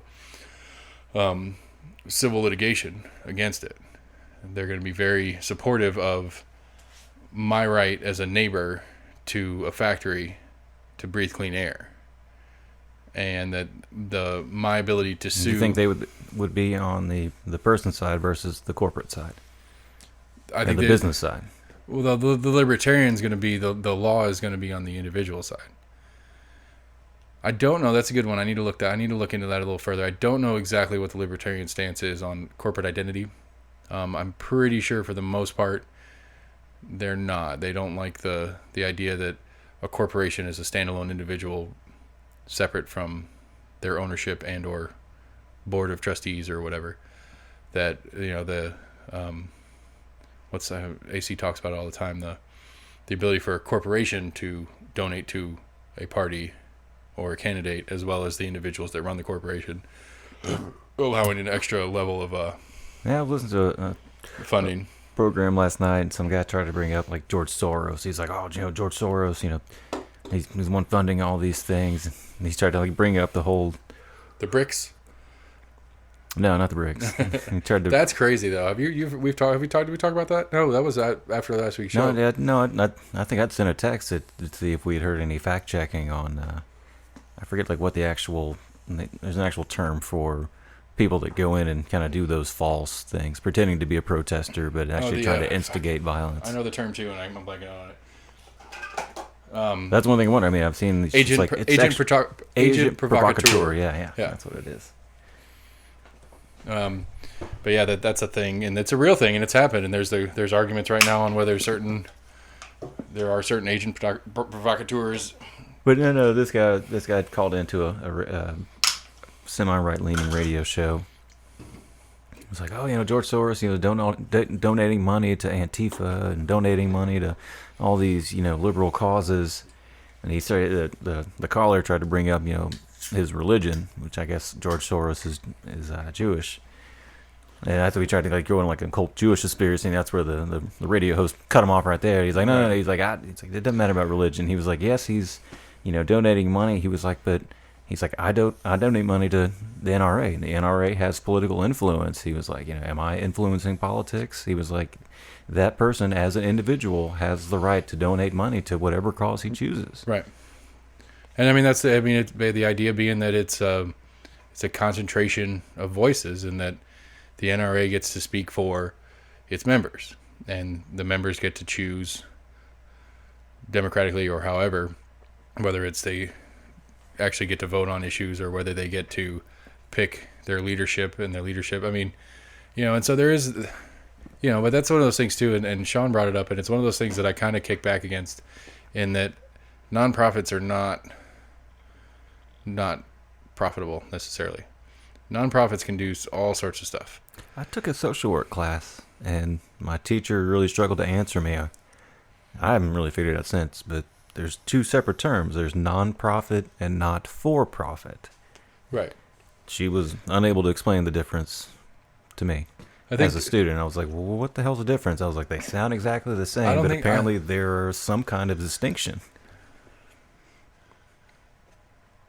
Yeah, I mean, at least in... Well, if nonprofit, you know, they say, you know, they're not going to make profit, to where, this is my assumptions, all profits. To where not for profit, it's like, well, we did this and our goal was to not make a profit, but we actually are, and, you know, we didn't do this intentionally to make a profit. This is not necessarily for profit, where nonprofit says, we're not going to make any money off of this outside of our operation cost, whatever. Right, and like, yeah, the idea would be, I mean, at least in the... what's the word I'm looking for here? In analyzing it through the English language, you're saying not for profit means the intent. Yeah, I agree with you. Like the intent's not to make. Thinking about it logically and trying to dissect the. A non-profit would be that if we do make money, we put it back into cause. A not for profit would be, well, that's not the intent. But I don't know. I think on paper they're the same. I think on paper. Because I'm trying to think when we filled out our. They should be pretty damn close. I'm pretty sure because it's not there's a checkbox when you're setting up a company that says, you know, whether you're a partner, an individual company, a sole proprietorship, a not-for-profit, a partnership, an LLC, a corporation, but it's just that set. Like there's not a bunch of different. There's not a multi. I mean, once you get into non-profits, there's like 501, 501B, 501C. There's a whole alphabet of 501s, which is another one of the interesting ones. Yeah, I've heard a lot of 501Cs involved with like political contributions. Right, because one of the things that Obama did, and when he was sending the IRS after people, would go after certain nonprofits. Like they tried to change the law on a certain nonprofit groups, and whether it was, I think it was like the 901F, which is like where church and religious groups come in, saying that they're not allowed to keep their nonprofit status if they perform a political like a political activism stance. So if as a church, if a simple one being a church is usually anti-abortion, if the church wants to promote an anti-abortion cause, whatever it is, whether it's like those creepy ass trucks they drive around town, you know what I'm talking about, with the billboards on them. Yeah, like whether they're gonna donate to the company that's doing that, or whether they want to do whatever it is. If a church wanted to do a political thing against abortion, that Obama was trying to take away their tax exempt status for that. And that was one of the things Obama was doing with the IRS against whatever, because those tend to be right leaning and whatever. But it's a weird one. I don't understand. I go back and forth on that one. I thought for a long time the idea of a nonprofit. I mean, honestly, I think like my gut reaction is if you're a nonprofit, if you're not paying taxes, because that's part of why you become a nonprofit, is to not pay taxes. If you're not paying taxes, I don't know that you should have a voice politically. But that runs into a free speech issue, but that also runs into a number of issues. And I go back and forth on it, and I'm not sure, like I haven't landed on a spot on it yet, because like I said, I go back and forth. I don't think their initial goal of becoming a nonprofit was to just not pay taxes. Why else would you, as a church specifically, since that's what we're on, why would you? I'm assuming they set it up more, and they're not setting this up to be a business to make money. Okay. So if it doesn't make a difference, why would you set it up that? I mean, why wouldn't you just set it up as a for-profit company if you're going to do... Because obviously part of the issue is you're collecting money somewhere. You're either collecting donations... that comes into more of your... I guess some of the argument maybe that you and I had with businesses in general, as far as, what their underlying goal is as a business. Is their business to make money for themselves, or is their business to provide the service that nonprofit was set up for, to feed elderly people that can't get out of their house to get meals, so Meals on Wheels or whatever. Right, I get that. I'm just saying, where they didn't set up Meals on Wheels to even if millionaires, they set up this meal to provide a service. Right, but the bonus, not straight up profit off of it. The bonus being by not paying taxes, you get to spend more money on your community outreach or give back or whatever it is, more meals, because you're not paying taxes on that income, because you pay, at the end of the day, there's money coming in from something. So Meals on Wheels are collecting money through donations and whatever. Part one of that is getting that nonprofit status gives them the ability to write receipts to donators, so the donators can write their taxes off. So that's an important distinction there. But part two, suppliers to get those supplies tax free. Right. And so part two is going to be, if they collect a cash donation, they don't want to pay sales tax when they go buy things that they're going to give away.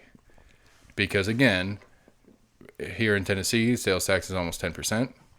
So if you're going to put, if you collect $100, you want to spend $100 on meals, not $91 on meals and $9 on taxes. Right. So that's one side of why you do the nonprofit, on the ability to spend the money you collect better. But at the same time too, it is income tax. Income tax is a thing for all businesses, unless you're a nonprofit. And the same idea being, well, if we collect $100 and we spend $100, we're perfect. We don't have to worry about paying taxes anyway, because we made no money.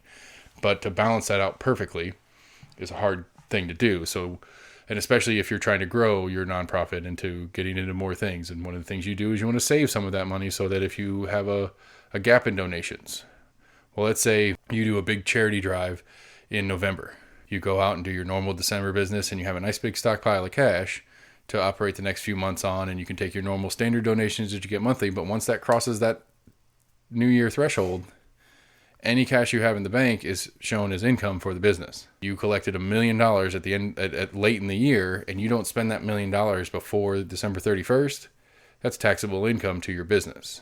So you set up as a nonprofit, so you don't have to pay that income tax, so that you don't lose that 15, 20, I think 25% is pretty average for like a sole proprietorship of the same thing. Like if I was running a restaurant versus a Meals on Wheels, I think it's about 25% income tax on the individual operating the company. So, that's kind of one of those things that's the point. The point, not in a greed sense of not wanting to pay taxes, but in the sense of not having to give the money to the government, letting you keep that money to spend it on your mission, is why you set up a nonprofit to get that tax exempt status, because that gives you more money to do what you're trying to do. And so again, Obama was trying to take that away from certain nonprofits for being politically active. And so I go back and forth. Like, part of me says, well, if you're not paying taxes, you don't get to talk about it, because it's my tax money getting spent, Right. But at the same time, I give money to charity so they can write some of those taxes off. Do I lose my voice because I'm trying to donate money so I don't have to pay much taxes? I don't know. It's a weird spot. Like, I go back and forth on it. But I think the NRA is a nonprofit. I'm pretty sure Planned Parenthood is I know Planned Parenthood is a nonprofit. There's plenty of nonprofits on both sides of the political conversation. I don't know that it's not a fair. I think it's a fairly balanced. I don't think one side or the other is getting more political sway out of their nonprofits than the other. Yeah, but each side is saying that the other's getting more. Right. Just furthers divisiveness. I think there's some taint on it just because I'm not going to dare to say any kind of percentage, but there's, companies and nonprofits, businesses that take advantage of some of those loopholes. And I think it's, some people see those things on, Dateline or whatever, and it kind of turns everybody against it. They're like, oh, well, everybody's cheating. Well, so yeah, I mean, it's like you, we did a thing for Wounded Warrior Project, and we were advertising it, and we're trying to get people to come out and partake in the thing we were doing to raise money for Wounded Warrior Project. But I got a handful of people who are like, why did you choose those guys?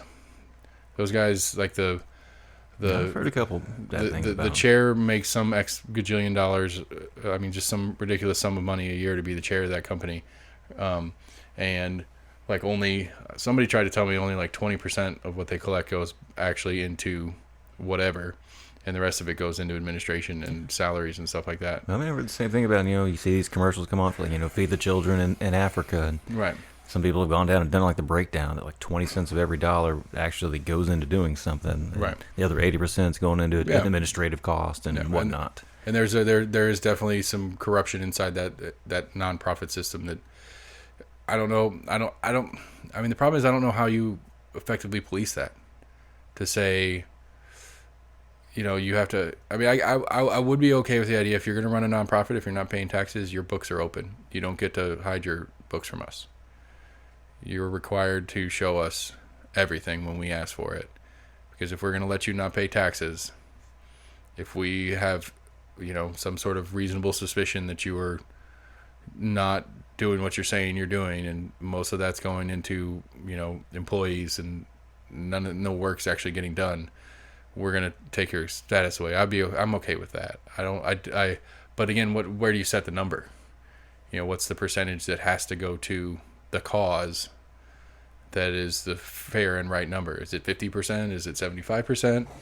Because, I mean, it costs money. People cost money. I mean, like, one of the things I don't like about Scouts is that it's 100% volunteer. Like, in Knoxville, there's 3 paid Scouts. As far as, like, I think there's 3. As far as, like, in our major leadership pyramid of whatever bullshit, there's... Are like 2 of them related? They're like 2 or 3... Father-son? They're like 2 or 3 of them that are paid employees of the Scouts, and everything else is volunteer based. And it's like you ask a lot of the individual to pay to be a part of your group and put forth the effort for you, and you start running the math, and honestly, Scouts is really cheap for what you get out of it. Yeah, I mean, it just went up this year. I think it's like $75 a year, and that's the new bigger number. And all of the Scouts money is made off of popcorn sales, which is terrible because the popcorn is okay. It's okay popcorn, but it's dumbass expensive for popcorn. But then they have a lot of rules in place on how they can fundraise and all this different stuff. And it's like, I've been arguing within our den about trying to do outside fundraisers, and it's like, well, it's an issue. There's like certain statuses that our den can lose if we don't do a certain amount of popcorn sales every year. So if we do other ones, we can, but if we do well in our other one and don't sell enough popcorn, we lose some sort of status within whatever, and that loses us access to X, Y, and Z and all this stuff. And it's like this big complicated ass thing. It's like, I just want to give my kids something cool to do that's, community based, cares about their friends, and it's something they can do that as they get deeper into it, they get to give more back and they get to be community involved and all this different stuff. And I got to sit here and figure out, but I have to sell popcorn. And it pissed me off to no end a couple of years ago when we were going through the end of the year paperwork and, all my guys that sold popcorn ranked up, even though 3 of them actually did all the requirements. So, what are we teaching here?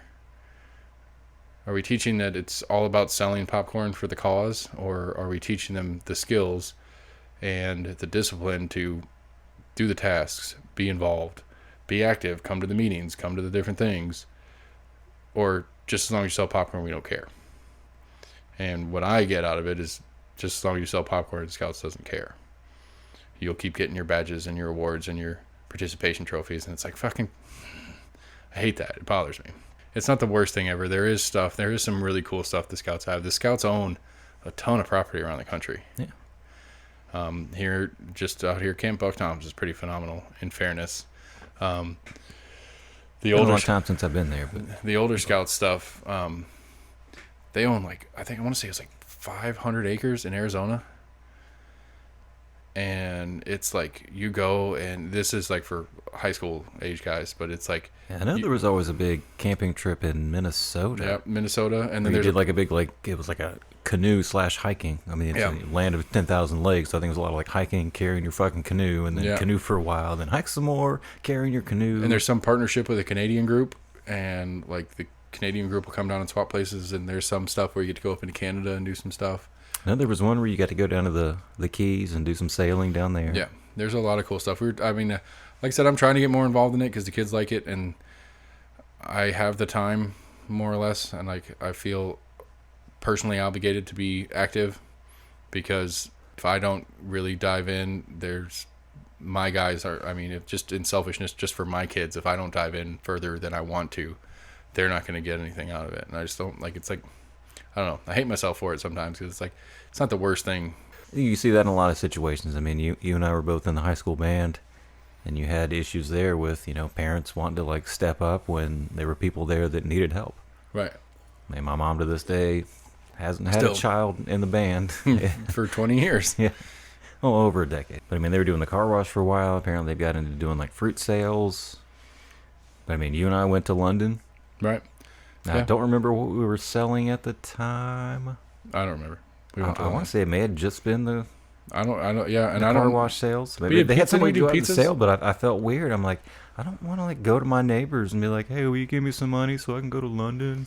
Yeah, there's part of it that's there's part of it, especially in the business mindset, that it's But that was a school trip. I don't know whose decision it was. Was it our band director's responsibility, since he was the one that booked this London gig? Well, I'm sure there's a mountain of stuff behind the scenes that they had to go through to get all that in place. I'm sure there's a mountain of stuff did the school give us any money to do that? I don't know. I'm just pissed that the year we graduated, the year after, they got a whole new fucking band room renovation. And then I saw it didn't look that nice. I think they threw away all those we had 5 foot tall trophies that they all threw away. I was I would have taken one of those. That was my trophy. We had only 1 or 2 were ours. The funny part was that I then go to UT and go through the band at UT, and the year after I graduate, they tear down and build an entire new music building. I did see the old. So I remember seeing the old music building. Apparently, my life is at least my music life is the year after I leave, they get new stuff. They did get screwed out at 9/11. I think a couple years after we graduated, they were supposed to go to France, and it was not too long after 9/11 they had to cancel that whole trip. That sucks. I thought it was interesting. Obama was the first president in 100 years, 80, some significant number of years, that UT's band did not march in their inauguration parade. I think I remember did hear something. And I don't remember hearing if there was a reason behind it or not. I just remember it being I wasn't there anymore, so it didn't matter. But I was like, man, that's a bummer. And that was one of the cool things. You want to talk about, you got to go to we got to go to London for high school band. I got to march in front of An Bush. inauguration, yeah. I got to march for Bush's first inauguration, for Bush Jr. First inauguration. Most miserable day of my life. Honestly, the most miserable day of my life. But I will tell the story till the day I die because it was, I mean, it's a cool story. It's fun. I mean, there's not, I mean, God, I don't know how many thousand people marching that parade. It was only a couple thousand people. It was a lot of people, but only a couple thousand if you really think about it. I mean, he probably wasn't paying attention. He probably didn't notice me, let alone the band as a whole. Barely noticed it probably with the hours that he'd been sitting out there. It was cold and it was rainy. It was a gross-ass day in Washington, D.C. But we got to do that. I got to do that, and that was cool. I got to go, like, so we started at the Pentagon. They went through every case, every instrument box, every backpack, everything on that bus. They went through every ounce of it. Took us off the bus, went through everything, went through us, like, cleared pockets and all that kind of crap. And got signed off on this bus is cool. Drive that bus downtown, and we're in a tent somewhere downtown for God knows how many hours. And just bored out of our minds, doing nothing, waiting. And then in standard band format, hurry up and wait. And they're like, all right, let's go get set up. We go out there. We didn't bring our rain jackets because it didn't matter if it was raining or not. There was a chance of rain. We didn't know if it was or not, but we're not putting our rain jackets on to march in front of the president. We're marching in standard full uniform. And so we're out there, and we get all set up, the whole band. Wouldn't that cost them more to dry clean? No, we had to pay for that. The kids did. Oh, never mind. We had to clean our own uniforms. Actually, no, that one we didn't because that was outside of season. Because it was after football season was over. Everything the marching band did was That's what I'm done. thinking. Wouldn't it have saved your uniforms if you got to wear your rain gear? Was it just a poncho you put over top? No, it was they were nice jackets. Like they were nice, like. But they didn't want you to wear them. No, because it's they're plain. They're black rain jackets. Oh, okay. We got we got nice. They didn't at least get orange rain jackets. Yeah, no, we got. But anyway, so we get out there, we get all lined up, and I swear to God, we stood in formation at the starting block for another hour in the rain at probably 40 degrees. It was cold as shit. In the rain, standing in formation, and then we marched. Attention? And it was a parade rest. We weren't allowed to wander around. We had to stay in our spot, but we didn't have to be at full attention. And I'm gonna say 2 or 3 times we got the whistle, got into full attention, and they're like, Never mind. relax. Right. Oh, not yet. And then we marched, and I want to say, like, it felt like nothing when we started moving. We're like finally moving. I think it felt like maybe 30 minutes we marched. And I remember we got stuck because, so I'd have to look at a map to try to see if I could remember it, if they showed a map of the parade route we did. Remember, we're up a hill. We're going up a hill, and we stop moving forward. So we're marking time. Drumline is playing the cadence over and over and over again. And right at the top of the hill, we took a left turn, and then that's where the presidential, viewing area was or whatever. And so we were paused there because all the groups in front of us were stopping, doing their little whatever, and then they were moving on. And I fell asleep playing the cadence, marking time on that hill. And so we started stepping off, and the quads player. You're playing cymbals, right? No, I was playing second bass that year. Okay. So the guy playing quads behind me rear ends me, wakes me up. I'm like, oh, here we go. We go, we make the turn, play Rocky Top and maybe one other short tune, just right in front of the president, and then maybe 50 yards past the viewing area, there's our buses, and we go jump on our buses, and we're back in the hotel 25 minutes later, and that was the whole day. But I want to say we left the hotel at 8 a.m. and it was dark. I mean, it was January, but it was dark. So at the earliest, it was 6 p.m. So we were out in it for at least 10 hours. But yeah, anyway, I got to tell the story again now on air. I mean, it's I mean, feel whichever way you want about Bush. It's a cool thing I got to do, and I'm proud that I got to do that. I'm proud that we got to march in the 99 New Year's Day parade? 99 into 2000, yeah. Yeah. I mean, that's a cool thing to do. I mean, band is the best thing that ever happened to me. I'll say that. I've said it a million times. Met you in the band. I met my wife in the band, different bands, but... We met in geometry. Well, we became friends through the band. I just remember not having any friends, and then I had a friend. I think at that time you weren't quite in the band. Yeah, because I don't think you marched that year. I couldn't march that year. I wasn't in Knoxville in our marching season freshman year. Right. Gotcha. I don't know if I did concert band freshman year or not. I don't remember. But then it was band. No, we met sophomore year. That's what I'm saying. I lived in the band room starting sophomore year. I never left. Like, my locker was in the drum cabinet of the band room. It wasn't the locker assigned to me. I lived. Yeah, there were those lockers like right outside the band room door that I don't think anybody else really had them assigned to them, but they were just extra lockers. I mean, my stuff always. And a lot of people just took those over as their. My stuff lived in the drum cabinet in the band room. Like, I would go between classes to the band room, get my other books, go to my other class. Like, everything revolved around the band room as soon as I remember started my sophomore year. I remember hiding my cigarettes in my trumpet case in in the band room. Yeah, sounds right. I mean, that's what the band room was. And they're like, hey, what are you doing here in the band room at 8:30 in the morning when your band class is the last period of the day? Yeah, and then we did indoor, and indoor was cool. But yeah, that recorder, I just thought that was a sad thought. The original recorder we recorded this podcast on, I bought from Relica.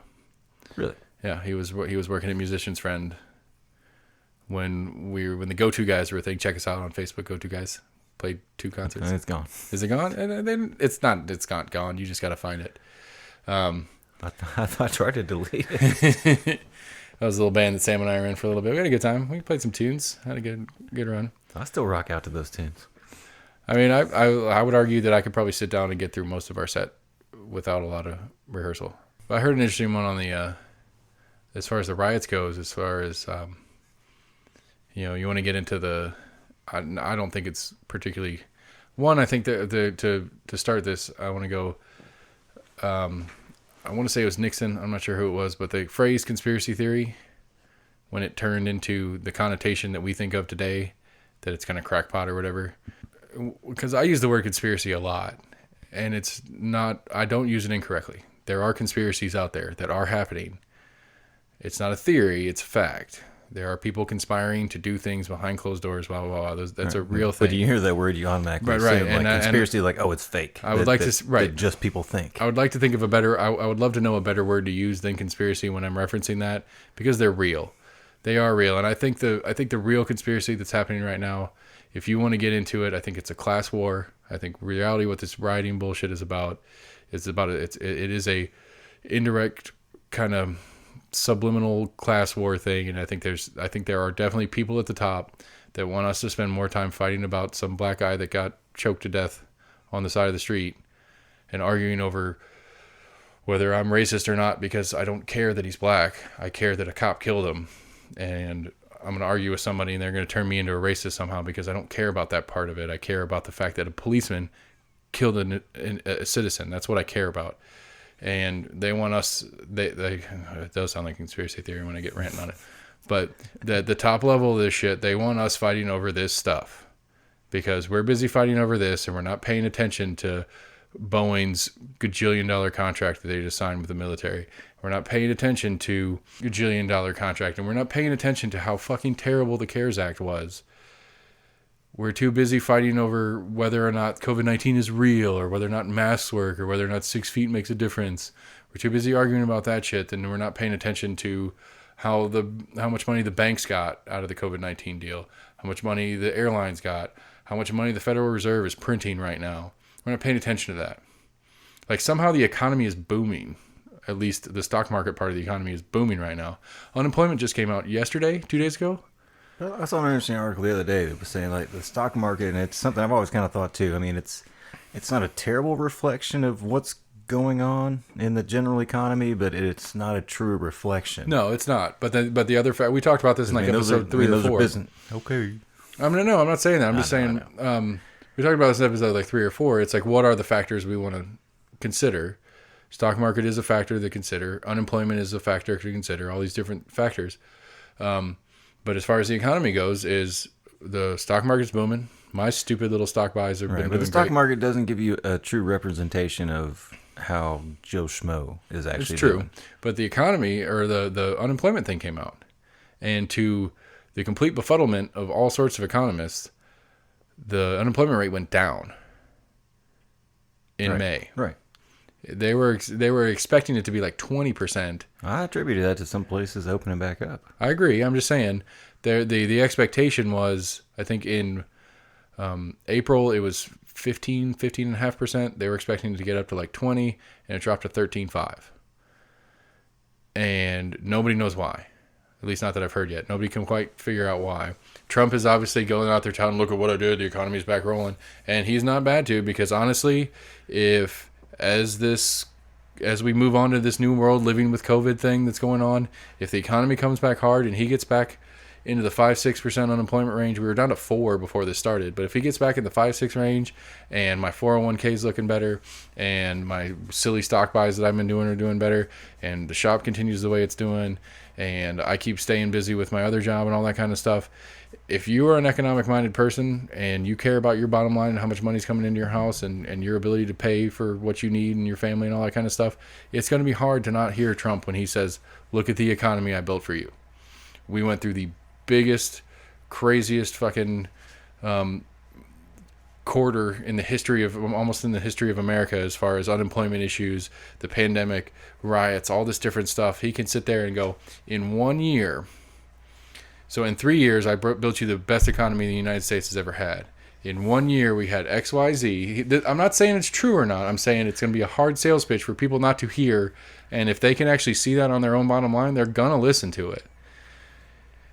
Period. If people can see that on their bottom line, they're going to hear what he is saying, whether it's true or not. They're going to hear it, and it's going to resonate in the sense that they are probably willing to vote for him. They might have been willing to vote for him anyway, but there are people in the middle that factor will make a strong play in their decision.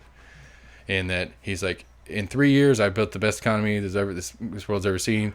Unemployment was down. Black unemployment was way down. All these different factors were way down. Then a pandemic hit. He's like, I got impeached. A pandemic hit. Police murdered a guy and riots in the street.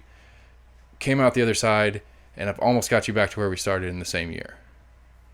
Now, if you want to blame the pandemic on me, which I've already said on here, and I truly believe it, it's going to be hard. I don't see that quick of a turnaround to something like this. Even if it's working, major companies have already, they're pretty much thrown in the towel. Like, I don't know what exactly it means when, like, JCPenney's or whatever declares bankruptcy. I don't know if that's them saying that they're folding under, or if that's we're trying to clear our losses at the time and we're going to try to restart. There's lots of different games in that. It depends on which chapter of bankruptcy they file. Because you hear all these like major corporations that are saying like, we're declaring bankruptcy. And I'm pretty sure that in the CARES Act there's some specific bankruptcy things for companies that change some of the rules. I don't know that for a fact. I might have conflated that with something else, but I'm pretty sure there's some room for companies to kind of maneuver inside the bankruptcy law a little differently than in the past, that they're going to be able to come out the other side. But again, there like for standard retail, COVID just pushed them off the cliff that was already in front of them. I mean, I think JCPenney being one of those. I think there's a number of companies that were right there staring at the cliff. That they were coming up to it anyway. All right. That's where I've kind of wondered, like, where do you draw that line versus, the quote unquote like capitalist line? It's like, well, that's what happens in business. Well, I think like, realistically, your retail model was something that was getting phased out anyway. Right. And I think it's something we've talked about a couple of times on here with like Home Depot and Lowe's and stuff. Max talked about it with Cisco, his old job, laid off a whole bunch of salesmen, but we were pretty sure they were on that. That was the plan moving forward. They just pushed it up a little bit because they had the opportunity to jump on the opportunity. And I think that's the thing. But I think for economic sake and for employment numbers and stuff like that, it is very likely that we're going to come out as things get back opening up and we see what the world is living with COVID, that you're going to see a big old Buy American push again. And that is huge. Bottom line numbers for the economy, that is huge. Whether it's widgets or hats or whatever, there will be companies that if they can just put that logo that says American made on it, it's going to sell. And those companies are going to need employees, and those employees are going to come from the unemployment ranks, and unemployment numbers are going to come down. People that didn't have jobs, people that were underpaid, are working more, getting paid more, having money in their pockets. The economy goes up from that. Now, how long that lasts, I don't know. But I think that's a reality coming out of COVID. I think there will be a huge Buy American push, and that will be a huge push for the economy. And again, I think Trump can sit on that and go, look, He won't say it, but the reality is he's going to be like, look, I fucked up on a COVID thing. Didn't do it right. I don't think you can pin it on him. It was not his fault. He did a shitty job with it. I think he would honestly say that. No, I don't. I don't think he would say I fucked up on it. I'm just saying, I think the implication in listening to him is going to be like, I might have missed the mark on what was going on with COVID. I might have screwed that up. He won't say it out loud, but he's going to be like, I don't know how to Trumpize that, but he's going to... I don't think you can. Democrats made me look bad when this all happened. I just don't think I don't think you can fully pin the actual. You can't pin the virus on him. You can pin some of the response on him. And honestly, and I got into this with AC. I'll fight it again. And like it's going to be hindsight. I mean, I don't disagree with it as much as I want to criticize when the stuff was really hitting the fan. It's hard to say, what we could have, should have done. But if we're going to lean on a government, if we're going to lean on the government to be the fixer for a problem like this, how is a Cuomo or a de Blasio surviving this? How do you mean? I mean, how is it that we here in Knoxville have had very few cases overall, and I know we're spread out. We're not as on top of each other as they are in New York. How is it that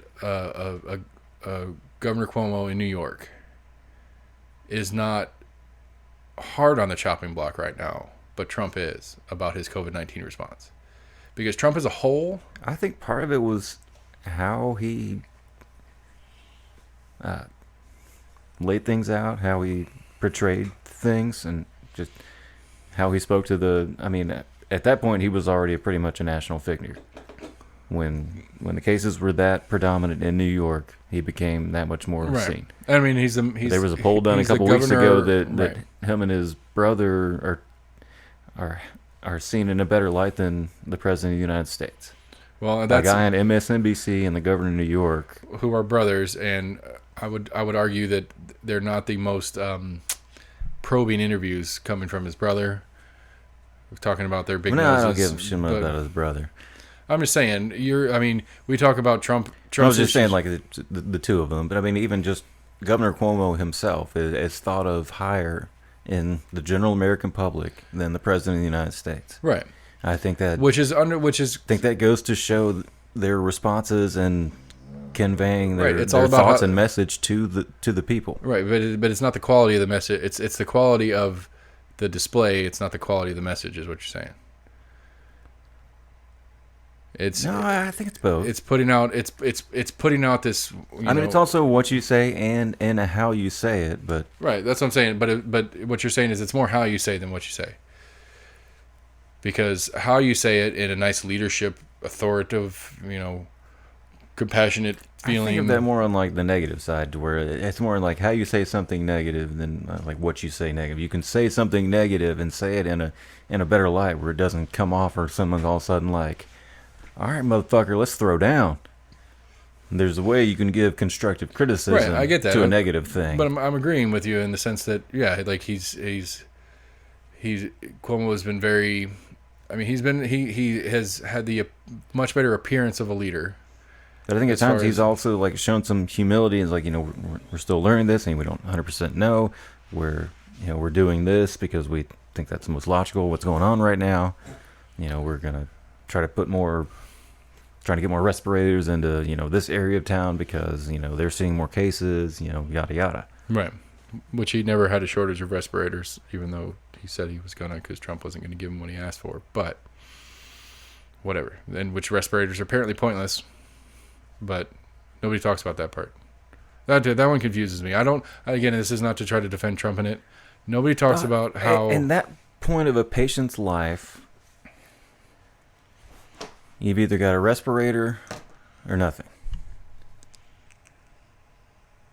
So, would a hospital nurse, doctor just say like, oh, well, if we put you on a respirator, you're most likely to die?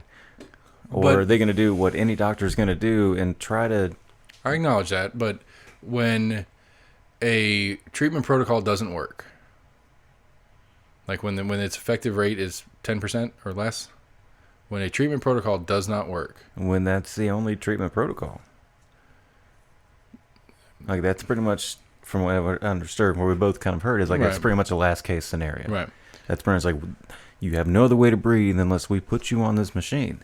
Like, this is your only chance of living. Well, see, I don't know because like, I'd have to look it up.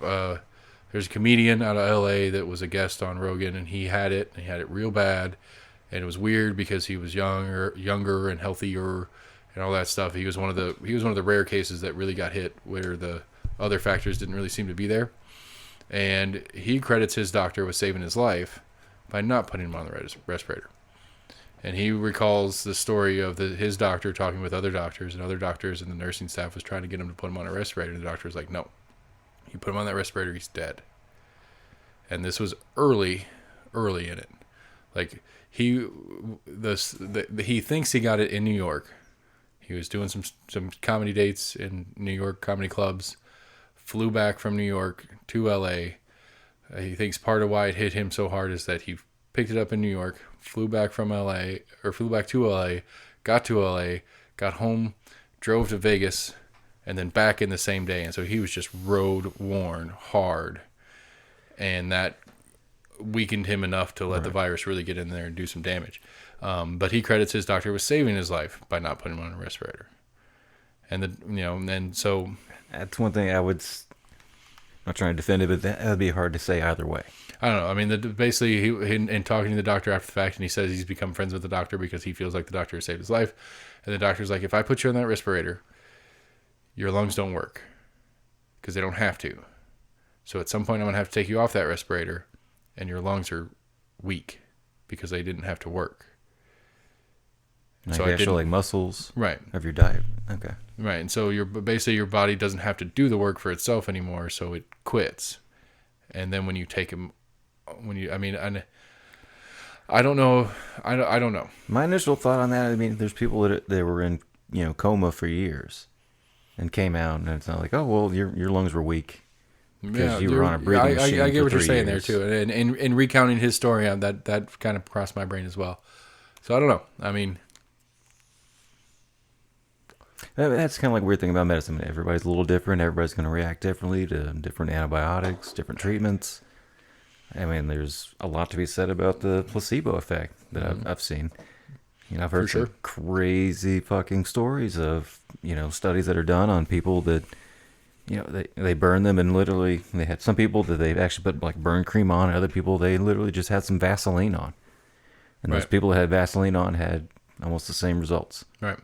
And I mean, there's the ability, the power of the mind. Yeah, it's for sure real.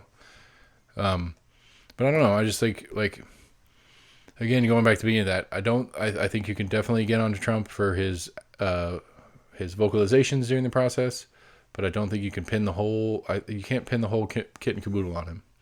Not the whole kit and caboodle, but it was disturbing when he kind of started talking against what some of the people around him were saying. That's when it really started to get really kind of confusing.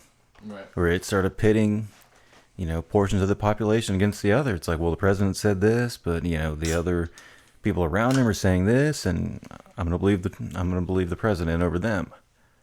It's like, we should all be on the same page. One should not be saying that's something different than the person standing next to them. Right. And I don't know. Like, you got the wrong person on the fucking stage then. Right. When I was talking to I was hanging out with my neighbors today. Their kid had a birthday party, and we were talking about it and stuff like that. And my neighbor's like, I think we shut down too hard, too fast. He has no realm of knowledge for the sake of transparency here. He's an electrician for all intents and purposes. But we have, we shut down too hard, too fast, and we stayed shut down for too long. Now, then that's we here, because we were talking about the schools and what the kids are going to be doing next year and stuff like that. I don't disagree with the hard shutdowns in New York. I don't disagree with the hard shutdowns in Atlanta or Chicago or these bigger major cities where they're so on top of each other, mass transit, international flights and all that stuff. I get it. I get it. But this goes into one of my libertarian views is like, we can function. I mean, I think we're at 5 deaths in Knox County. I'm not sure. We were at 4 for a long ass time. I think we've got a new one, but not many. I'd have to double check it, but we're under 10, and we've been at this for March, April, May. 3 full months, 90 days, almost 100 days that we've been going through this thing.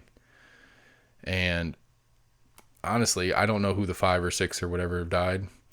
I honestly don't feel like we've had really any effect on this thing. And I don't disagree with the social distancing usage. That's the other kind of like weird thing to like quantify. It's like how good have the social distancing measures that we've done like really helped. And it's kind of hard to quantify. It's like what would have happened if we didn't do that. I mean, but the problem being the studies that I've seen that said if we didn't do that, you would see a lot more cases right now. Right. I mean, I don't disagree that maybe keeping the mass gatherings down, concerts, stuff like that. But I think we didn't go to phase 2 until this last Monday. Right. But I think that's one of the issues to me is I think that in the narrative sake, when you hear about them talking about it in the news, it is an A or B conversation. It is stay locked down or go right back to the old way. And I think a lot of people are arguing for somewhere in the middle. Let's lift the lockdowns, but let's be smart about it. What part of that middle? Right. Let's be smart about it. Let's wear our masks. Let's try to give some space to our neighbors. Let's not just get right up on top of each other. Like there's like this is a Shapiro thing. It's like, Ben Shapiro says it all the time. It's like everybody thinks that when we say lift the lockdowns, we're just all going to go to the park and make out with each other. And it's like, no, that's not the case. We can still wear our masks. We can still be, we can still try to practice our social distancing and stuff like that. But I mean, realistically, like there's been no logical plan put forward to how to move forward. And that's my problem with it. Is that, okay, as of right now, at least, I wish AC was here. There's no vaccine. We know that. They're working on vaccines, but we don't know that vaccines are even effective because right now there's still conversation about whether you can get reinfected. And if you have a vaccine, it's not going to change anything about whether or not you can get reinfected. We don't know how many people have actually had it and survived it. The antibody tests are out, but not enough of them are getting done. Not enough people are getting done. All this stuff. We don't know anything still as far as how deadly this thing actually is, how easily transmissible it actually is. I mean, there's a reason they call it a novel virus. Right. And I get that. And I really do, but it's like... Well, I did see something promising that I guess they figured out that it's... I mean, one of their worries was that this could be a highly mutative virus. Right. And they actually found that they're not seeing, I guess, too much of a variance, I guess, and maybe they're different strains, so they don't think it's mutating super fast to where it could just be constantly mutating. Right. It seems to still be getting the same worse and worse, and right. come up with one vaccine and it's automatically immune to the next. Right. But again, that's what I'm saying, though. Is I don't know. We have seen some good signs. I think scientists have come out and said now that as far as on surfaces, they don't think it lives as long or it's not as transmittable on hard surfaces as what we thought that it could have been. Because even then it was postulation. It was maybe, Right. Well, one of the things, fuck, I lost the train. I had a thought. Shit, what was I going to say? It was novel and neat. Novella. Fuck, I lost it. Sorry. We're going to have to do some editing of this one anyway. There was a name said, but for French toast steak. What were you saying? You were talking about... I mean, it's a novel virus. Right. And it's not strongly mutating. Good things that we'd seen. Right. Fuck, I don't know. I lost it. All right, let's call it. We're at 2.5 hours. I'm going to probably try to squeeze 30 minutes out, including the last minute. I'm going to have to re-listen to this. Fuck, I don't know when I'm going to do that. That's a lot of time. You want to go 30 more? Is that what you're saying? No, I'm saying I'm going to take some chunks out for sure because most def. There was a while there where we sat and waited for Max to answer and he was asleep. So we'll close out with this. We'll take the snoring out. Yeah, we'll remove the snoring and some other stuff. But I think like I said, I think if we're gonna go on the rioting part of the things, I think the riots are boredom based. I think there's people I think there is a true value in protest here. There is something to truly protest about, but I think it's getting pulled off of what the actual protest should be about into a race narrative that is not necessary. I think there is an authority issue that we as a society are no longer comfortable with our police having, and black white Hispanic, Asian, it doesn't matter. There is a divide that there's an us and them that has become the police and the citizenry. And I think that is the problem. I think there is a disproportionate amount of issues with the black community and the police, but I think there's reasons for that, and those reasons go back, and there is some history to that, and I think there's a problem there as well. I don't think that I think that the number one is the police brutality part. I think it's the authority that is supposed to be granted and the authority that is taken advantage of that is the real line that people are trying to correct. And I think it's getting co-opted into a race issue that is not real. My biggest problem right now is that if you sit and watch it, there's, have you seen the 1619 Project thing? No. You need to check that out. It's a New York Times, it was like a New York Times like editorial series. I don't remember exactly what it was, but eventually it was this whole thing about how 1619 was when the first slave ship was brought to the United States. Well, to the colonies. And that it has been from 1619 to today that this America has been designed to keep the blacks enslaved, whether it's through direct enslavement, Jim Crow, all this other different stuff right here. And it's like, I'm trying to think realistically, is there a racist law on the books right now that's actually truly bottom line racist? I can't think of one off the top of my head. That's what I'm saying. I don't think there's one either. I think there's certainly individuals, there's certainly people, but if we're talking about the idea of systematic racism, that the system is racist. If it's not a law in the books, then it's inaccurate use of the law against a minority group. And if it's inaccurate use against the law, then then the structure of that authority, the police in this situation, and where the rioting and protests all come from, the police is the issue. And I think it's more about the strength of the police against the citizenry than it is about the color divide. And I think they just use I think they just use the statistics to pick on black people because the statistics are there, and then it procreates itself. I don't think it's an intentional thing. I think it's just a result of, which by the way, is all from Biden's 2009 crime bill that he was a big deal with. Or no, it was 93. It was when he was a senator still. That's another thing that people aren't really talking about, which is interesting. The crime bill that Biden was, I think that the author or co-author of is a big one with the war on drug stuff. Like it was a bunch of like I think that was what included the 3 strikes rule. Some other stuff. Biden was a big part of that crime bill. That is a lot of the stuff that is now today being cited as the stuff where cops are overreaching because of the crime bill that Biden was a part of it. Nobody's talking about that part of it. All right, episode 13. Max Snores is in the books. We'll be back with on Monday. Like I said, Monday I got Gina Oster. It's going to be a guest. We'll do a short interview with her, and we'll do that as a special episode. And then next week when we all get together, we'll play the interview in the episode, and we'll pause it intermittently, and we'll talk about some of the stuff she said and how we feel about it. We appreciate Sean, the scientist, for stopping in tonight and babysitting his drunk older brother. We will, guys, like I said, we appreciate you guys, and we will talk to you in a couple days.